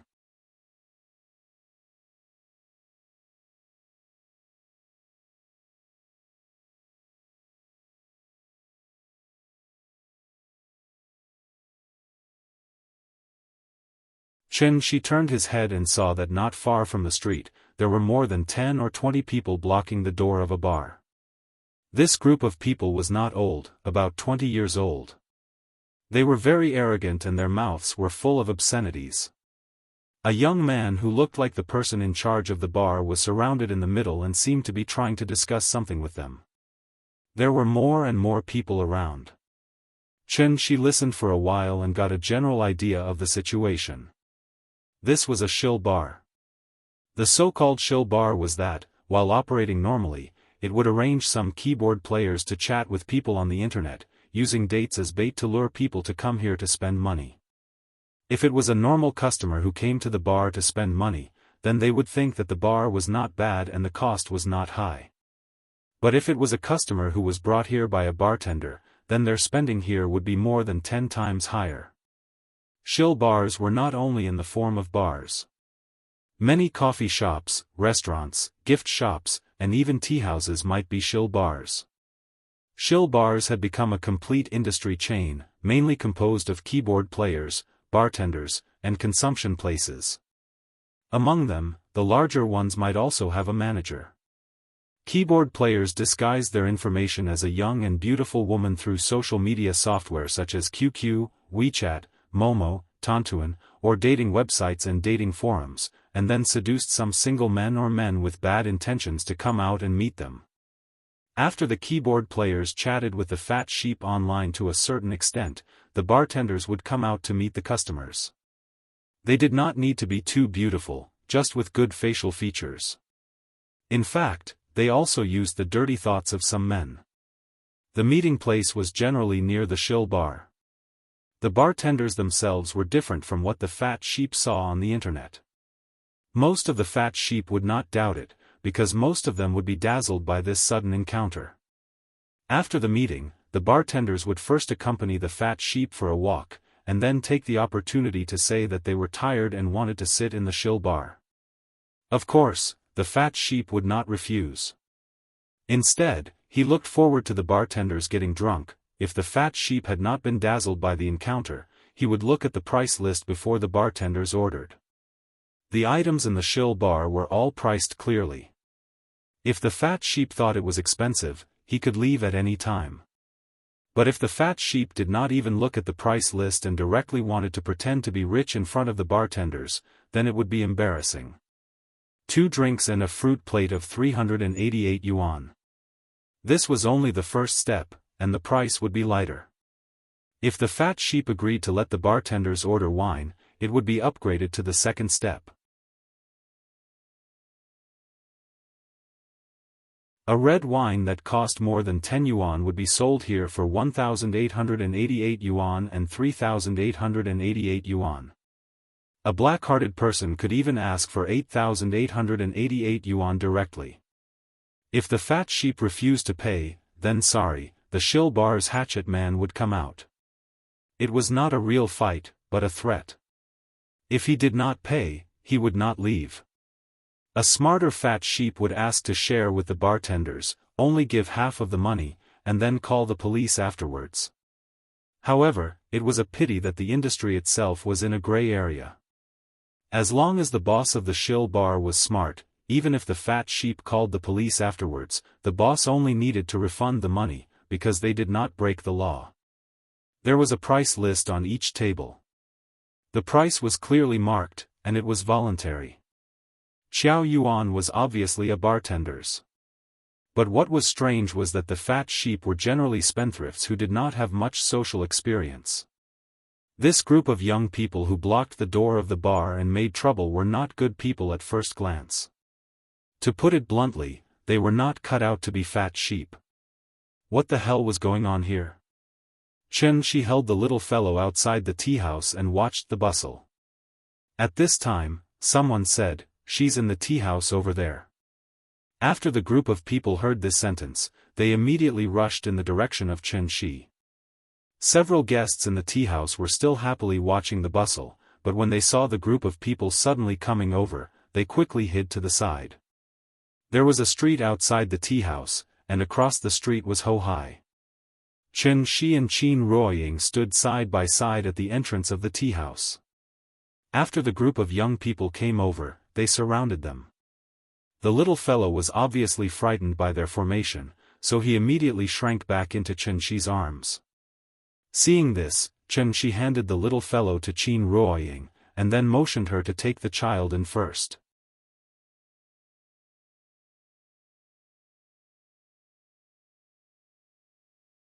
Chapter 139. Shi calmly looked at the group of young people in front of him. Among the group of young people, the youngest was about 20 years old, and the oldest was no more than 25 years old. They were all dressed very fashionably, and a few of them were very handsome. However, they did not stand properly, and the moment they opened their mouths were full of obscenities, inadvertently giving people a frivolous and vulgar feeling. The leader was about 24 or 25 years old. After his companion surrounded the door of the tea house, he stood in front of Qianxi with a cigarette in his mouth. As if he wanted to create momentum for himself, the young man didn't hold back and directly blew a smoke ring at Qianxi. However, he didn't expect the wind to be very strong today. So just as he blew out the smoke ring, a sudden gust of wind blew the smoke ring directly into his face. Choked by the smoke, the young man immediately lowered his head and couldn't help but rub his eyes. As a result, the imposing manner that he had deliberately created was destroyed and completely disappeared. This young man was called Wang Hao, and he was also a famous person in Shangjing's nightclub circle. Whenever it was night time, it was time for Wang Hao to shuttle through the major bars. Recently, Wuxia suddenly set off a hip-hop craze, just like the rock craze of the 80s and 90s, which suddenly became popular all over the country. Wang Hao was one of the first underground rappers. After catching up with the hip-hop craze, he was also in the limelight in Shangjing. Most of the bars in Hohai were small bars, so Wang Hao wasn't familiar with this area. The reason why he brought people here today was because one of his brothers was cheated of money by a bartender. His brother was related to him and just came out from his hometown to mingle with him. Before, he was a very honest person and didn't see much of the world, so he didn't understand the twists and turns of the bar. After chatting with the keyboard player online for a while, the brother suddenly became hot-headed and wanted to ask the girl to come out and meet. Coincidentally, the bartender that the boss arranged for him was Qiao Yuan. In terms of appearance, Qiao Yuan's appearance was definitely the best among the group of bartenders. As a young man who had just come to Shangjing, when had he ever been in close contact with a beauty of this level? Therefore, he was mesmerized by Qiao Yuan at that time. Qiao Yuan didn't say much to him before he excitedly ordered some wine. The more he drank, the more confused he became. In the end, he directly opened a big order of 20,000 yuan. 20,000 yuan, 20% for the keyboard, 40% for the bartender, and another 40% for the boss. After the order was confirmed, Qiao Yuan would get 8,000 yuan. Usually, the bill would only be settled once every half a month or a month. That was because if the customer called the police, the bill would be refunded.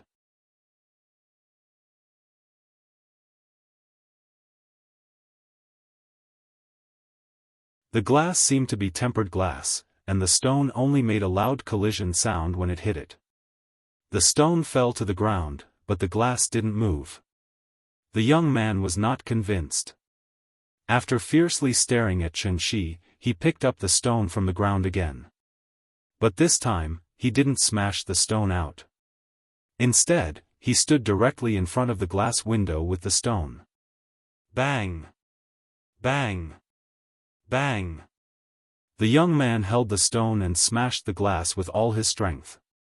Qin Ruoying sat on the chair next to Qiao Yuan with the little girl in her arms.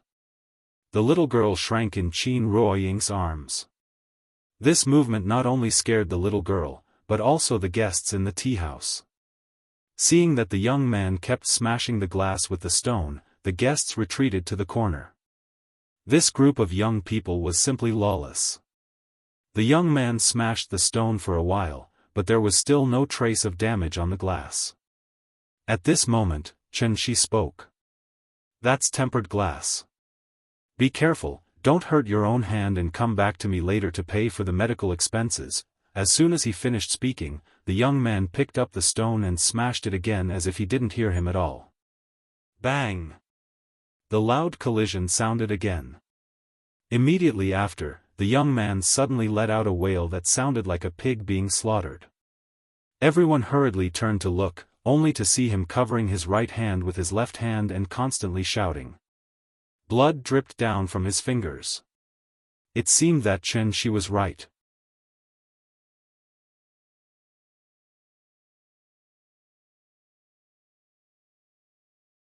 Chapter 140. Smashing the glass and injuring his own hand? This sudden turn of events shocked everyone present. It seems to be quite serious. Quickly take him to the doctor to stop the bleeding. Turn left on this street, there is a small clinic less than 200 meters away. Seeing that the young man's hand was bleeding profusely, Qianxi reminded Wang Hao with a smile. After hearing Qianxi's words, Wang Hao seemed to have finally come back to his senses. He hurriedly asked someone to take the injured person to the clinic to stop the bleeding. After the injured person left, the group of young people in front of him could not help but look at each other.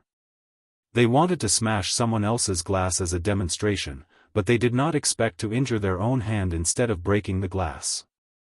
This was truly a great loss of face. Wang Hao coughed a little awkwardly. But immediately after, he said to Qianxi with some annoyance, "Boss, I didn't bring so many brothers here today to stand here in the cold wind. You opened the door to do business, so you should know that it's better to avoid trouble. How about you let the girl come out, and we'll part on good terms?" Qianxi did not respond. Instead, he smiled and shook his head. "CNM. Do you believe that we'll smash your broken tea house?" It was unknown who had suddenly said such a sentence. Hearing this, Qianxi thought for a moment, then asked with some doubt, "Didn't we smash it just now?" As soon as these words came out, it was like a spark falling into a pile of gunpowder. The group of young people in front of him was instantly ignited by him.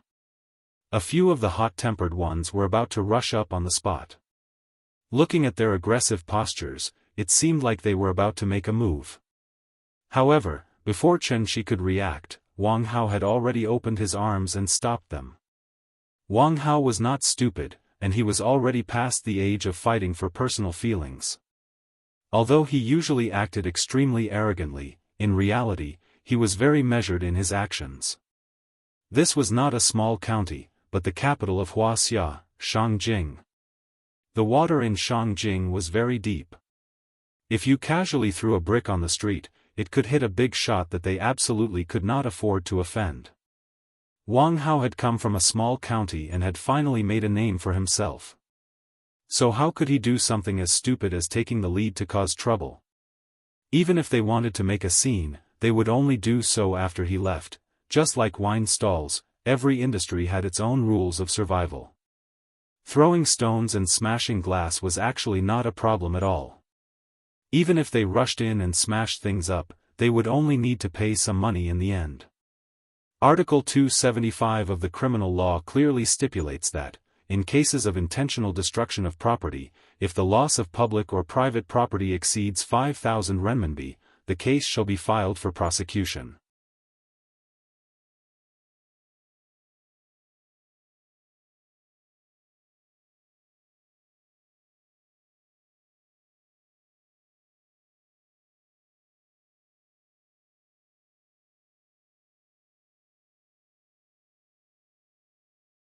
Qin Ruoying's voice was very soft and gentle, but every word pierced Xiao Yuan's heart.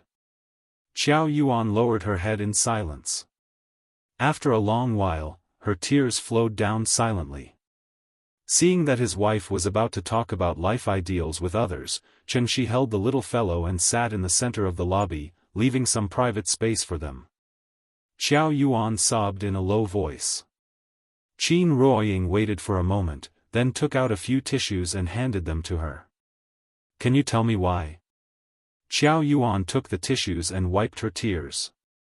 After taking a deep breath, she looked at Qin Ruoying and said sadly, "My father is sick. He needs money.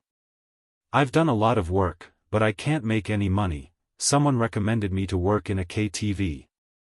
I was afraid, so I didn't go. But I really need money, so they recommended me to be a prostitute." Xiao Yuan's family was very ordinary. Her father was a middle school teacher, and her mother was an elementary school teacher. Their income was not high. They relied on her father's tuition classes to earn some extra money. Their family barely reached the standard of a well-off family. She was a very happy girl. Although her family was not rich, she did not have to worry about food and clothing. Her family was happy. She could be regarded as a pretty girl in a small family. Xiao Yuan also worked hard. She was the top liberal arts scholar in her county during the college entrance examination. However, sometimes the reality was more cliché than stories. After all, life was like an electrocardiogram. If it was smooth sailing, it meant that you were dead. 3 years ago, Qiao Yuan's father was diagnosed with chronic uremia. So there were only two paths left in front of them, lifelong dialysis or kidney transplant.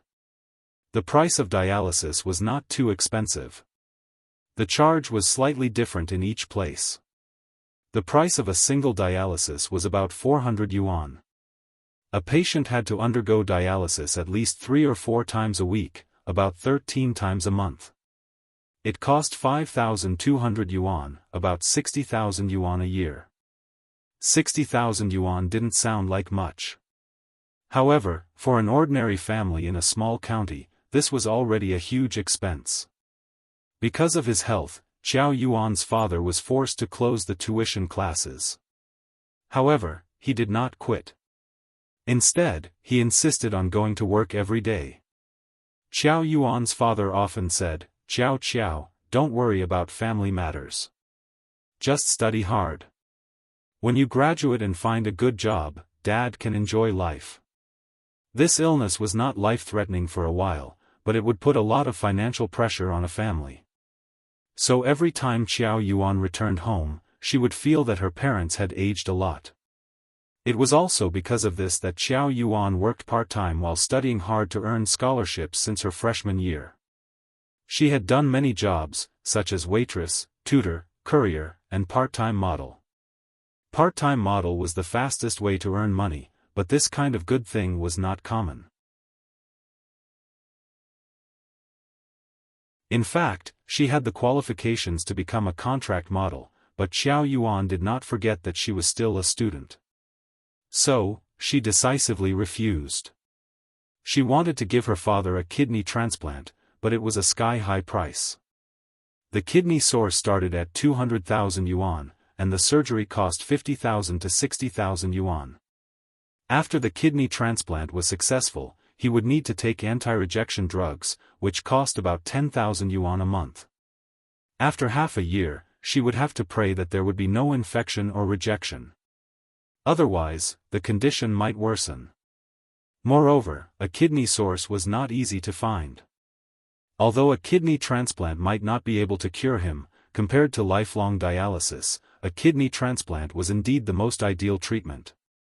So, Qiao Yuan only wanted to save 300,000 yuan as soon as possible, in case a suitable kidney source appeared in the future and she did not have the money to give her father a kidney transplant.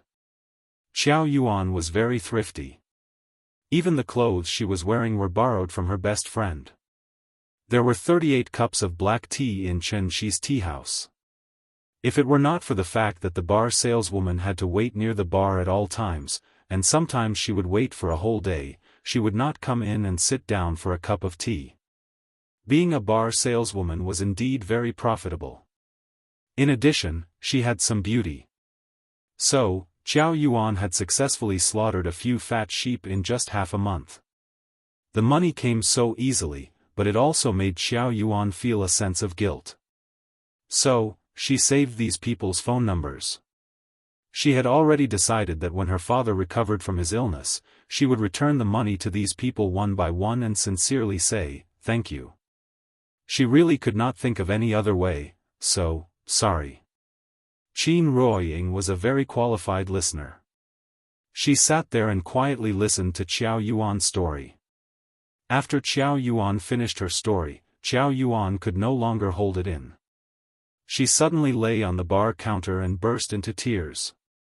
Perhaps she had been suppressed for too long, so the girl cried very sadly.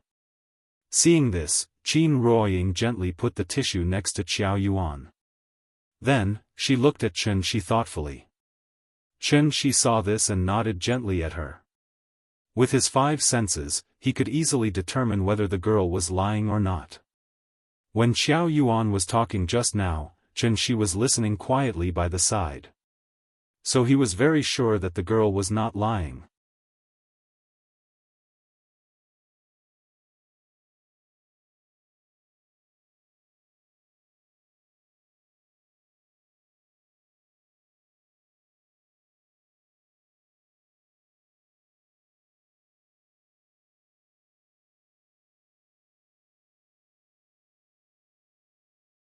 Chapter 143. This year was not a warm winter, but a cold winter. So in December, the water surface of Hohai had already condensed a thin layer of ice. Wang Hao's car was filled with 5 people.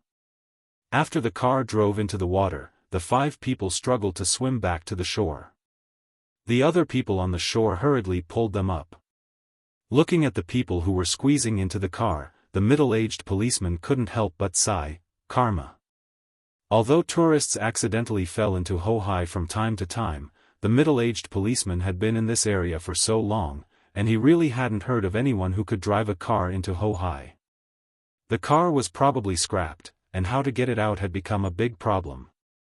It was estimated that the Shikahai subdistrict community would seek compensation from them. This group of stinky brats was also unlucky.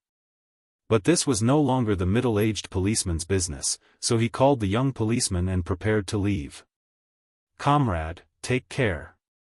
After Chen-shi smiled and said hello to the middle-aged policeman, he took Xiao Yuan back to the tea-house.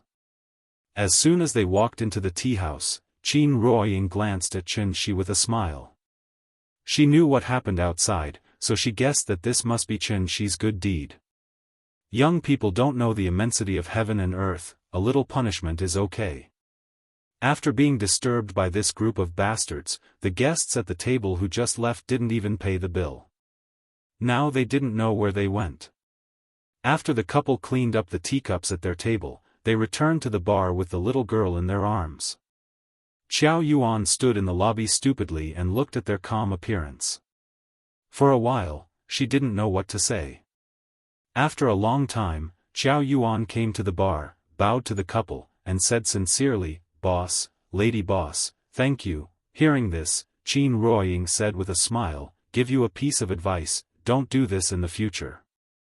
This is not a glorious career. With your education, you should be able to find a very good job in the future. I hope you can distinguish the priorities and don't ruin your future." After hearing her words, Xiao Yuan fell silent. After hesitating for a while, she nodded lightly and said in a low voice with a complicated expression, "I understand." "Thank you, lady boss." Qin Ruoying smiled and turned to look at Chen-shi. Chen-shi looked at his wife helplessly. Then, he grabbed a black pill from the plate of sunflower seeds in front of the big cat. The big cat was lying lazily on the bar counter. When it saw that one of its snacks was taken away, it immediately stuck its head out and let out a dissatisfied meow. Chen-shi stroked its head, then smiled at Xiao Yuan and said, "This is a pill left behind by an old Chinese doctor. I heard that it's especially helpful for kidney diseases. You can take this pill back to your father and see if it has any effect. Don't worry, it's a pure Chinese medicine formula.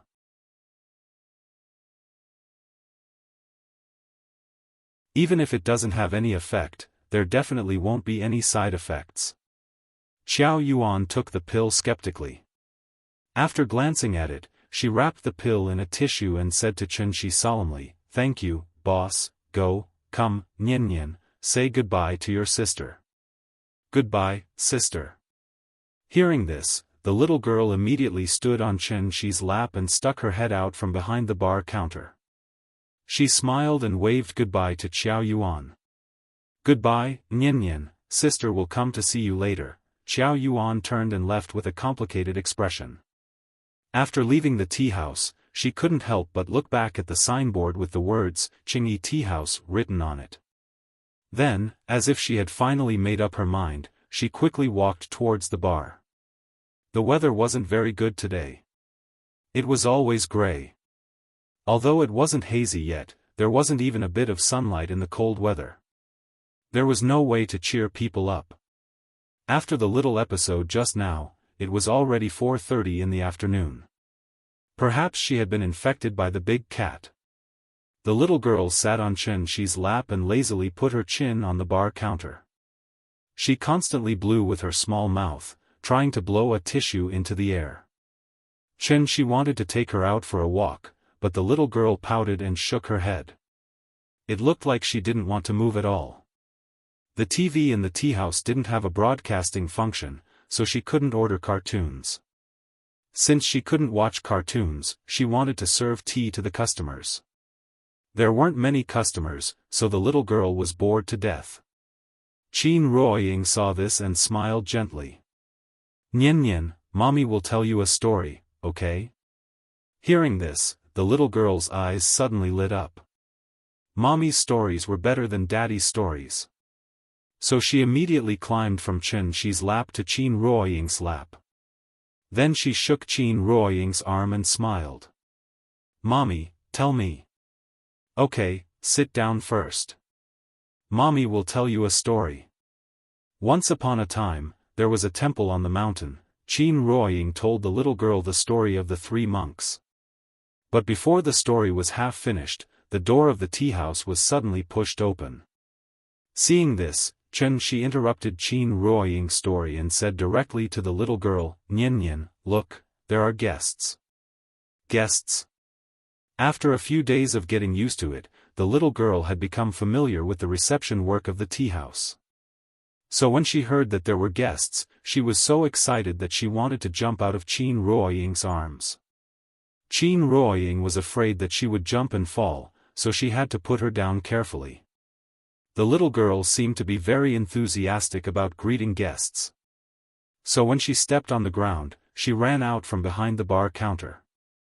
However, when the little girl ran out of the bar counter and saw the guests, she couldn't help but be stunned. Immediately after, she ran back to the bar counter and hid.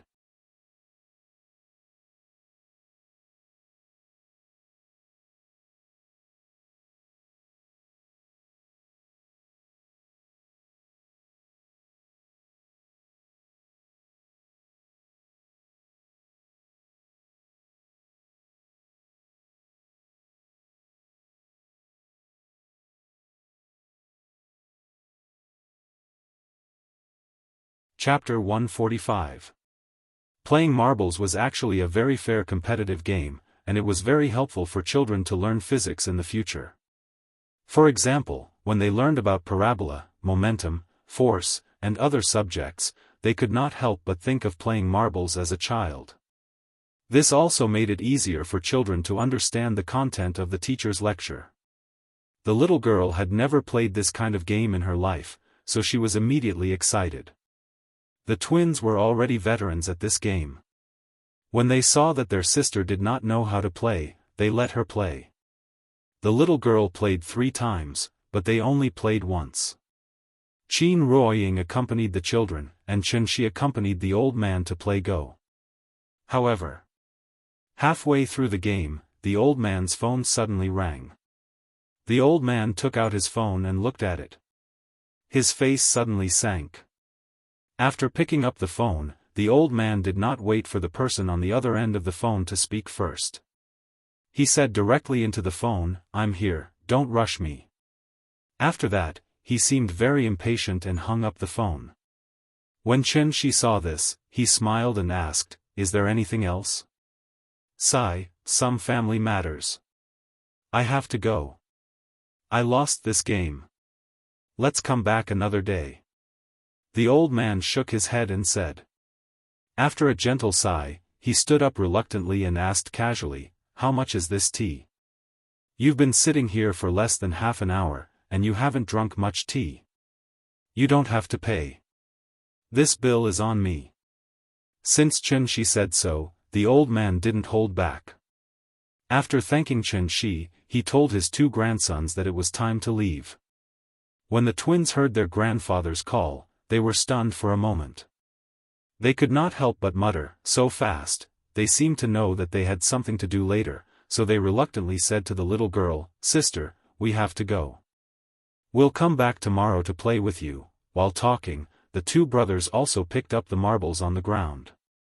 When the little girl saw this, her face was full of reluctance. However, there was no other way. They had to leave, so she had to silently help the 2 brothers pick up the marbles. "That green one is mine." When the younger brother saw that his marble was taken away, he was like a cat whose tail had been stepped on. He pounced and snatched the green marble back from his older brother's hand. The little fellow squatted on the ground and silently watched them pick their marbles. She had a pitiful look on her face, as if she was very reluctant to let the two brothers leave. The two brothers put away the marbles and stood up. At this time, the elder brother seemed to have noticed the little fellow's abnormality. He hesitated for a moment, but still chose something in his pocket. After a while, the elder brother took out 2 marbles from his pocket and handed them to the little girl. "Sister, these 2 are for you." The little guy was stunned for a moment. He raised his head and glanced at his brother before hesitantly taking the marble from his hand. "And mine. I'll give you 2 as well." The younger brother was never willing to fall behind his older brother. After seeing his older brother give the marbles to the little guy, he also quickly grabbed 2 marbles and stuffed them into the little guy's hands. However, after giving away the marbles, the younger brother regretted it. Because the 2 marbles that his older brother gave were carefully selected with the ugliest patterns, but he gave the 2 prettiest ones. Although he felt a little heartache, the younger brother was still a man after all. So he knew that since he had given it away, he couldn't go back on his words.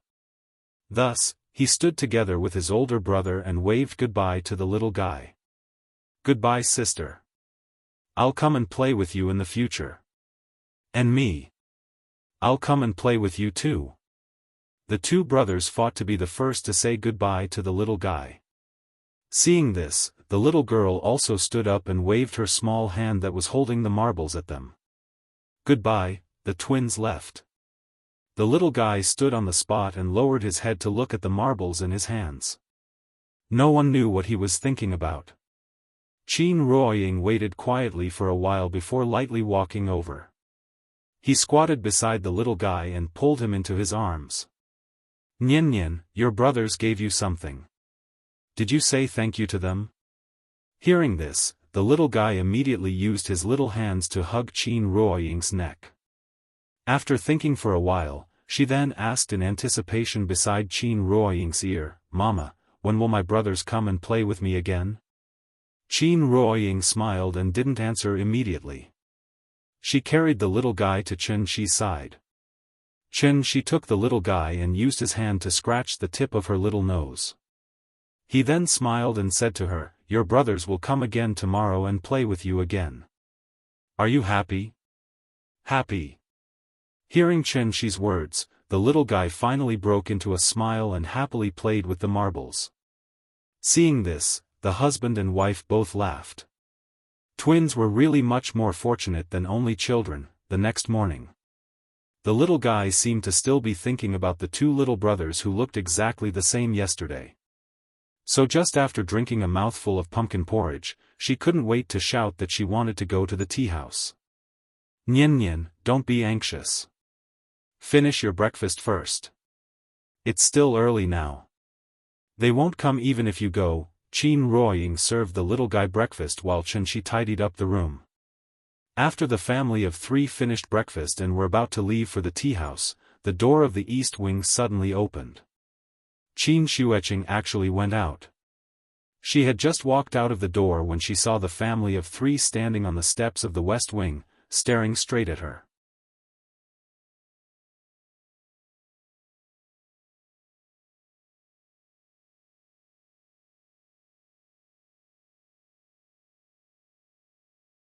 Chapter 146. The business of the tea house was not good today, and there were no customers in the morning. The little fellow was lying on the bar, playing with the marbles that the brothers gave her. It was really boring to play marbles alone. After playing for a while, the little fellow felt a little bored, so she looked up and kept asking Chen Shi when the 2 little brothers from yesterday would come. The old man just said that they would come, but Chen Shi did not know when they would come. Seeing that the little fellow was about to explode, the couple thought about it, and simply took her to the corner yesterday, and then squatted on the ground to play marbles with her. For marbles, a family of 3. Seeing that her parents were willing to play with her, the little fellow immediately became happy. Playing marbles was actually very similar to playing billiards, and they both required certain skills. Chen Shi playing marbles was no different from opening a plug-in. In order to let the little fellow play to her heart's content, he had to deliberately miss every time. The little fellow learned the professional posture that the twins taught her, and after a tireless effort, she finally hit Xianxi's marbles. "Papa! I won! I won!" After grabbing the marbles in front of Xianxi, the little fellow excitedly giggled at Xianxi. "Nian is so good, do you still want to play?" "Yes." As if afraid that her father would not play with her, the little fellow quickly handed the marbles to Xianxi. Xianxi took the marbles, put them back on the ground, and then said to her with a smile, "Nian, Papa doesn't know how to play, you have to give in to Papa a little." "Okay. I will give in to Papa." The little fellow nodded again and again like a chicken pecking rice. But after restarting the game, her luck was off the charts, so she hit Xianxi's marble right away. "Oh, Nian, you are getting better and better. Papa is so stupid.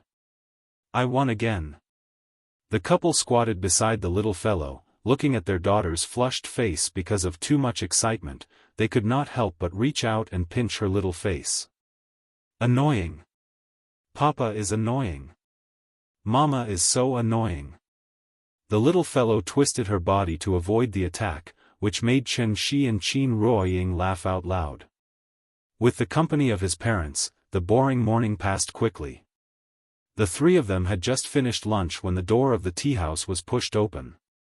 The old man came as promised. Traveling with him was naturally the twin brother that the little fellow had been looking forward to for a long time.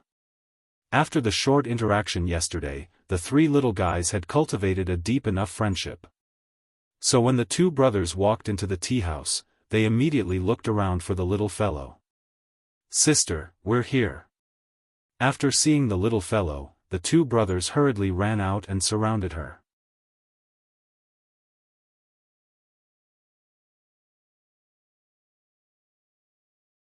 Xianxi's level was so much higher than the old man's that when he let the old man kill his dragon, the old man didn't notice anything strange. Instead, he proudly said that Xianxi was inexperienced. Xianxi nodded with a smile, and then invited the old man to play another game. Recently, it had been a bit gloomy. Although it didn't snow, the sun didn't come out much. Today was the worst day in history, but at the same time, it was also the happiest day for the little girl. The heater in the tea house was on full blast. Xianxi and the old man played go leisurely, while the three little guys were chattering non-stop. Qin Ruoying put on light music, then sat on the sofa next to them and quietly read a book. Perhaps they were tired from playing marbles, so the three little guys sat on the sofa to rest. Then, the older brother came up with a new trick. Flipping flower rope. The two brothers probably played it at home, so after Qin Ruoying helped them find a rope, the two brothers immediately showed it to the little girl. The older brother first tied the rope into a noose, then flipped out a square cross with his fingers. When the younger brother saw this, he immediately reached over. After flipping it a few times, the noose was in his hand. Then, a double cross pattern appeared on the younger brother's hand. At first, the little girl didn't think it was anything strange. But when she saw the younger brother casually flip and create a new pattern, her interest was finally aroused. The older brother was not to be outdone. After glancing at the double cross on the younger brother's hand, he put his thumb through it, and with a hook of his little finger, a mosquito net suddenly appeared from his hand. Amazing! The little girl stared with her eyes wide open. She didn't even dare to blink her eyes at their performance. So she immediately looked at the brothers and said with some expectation, "Can you teach me?"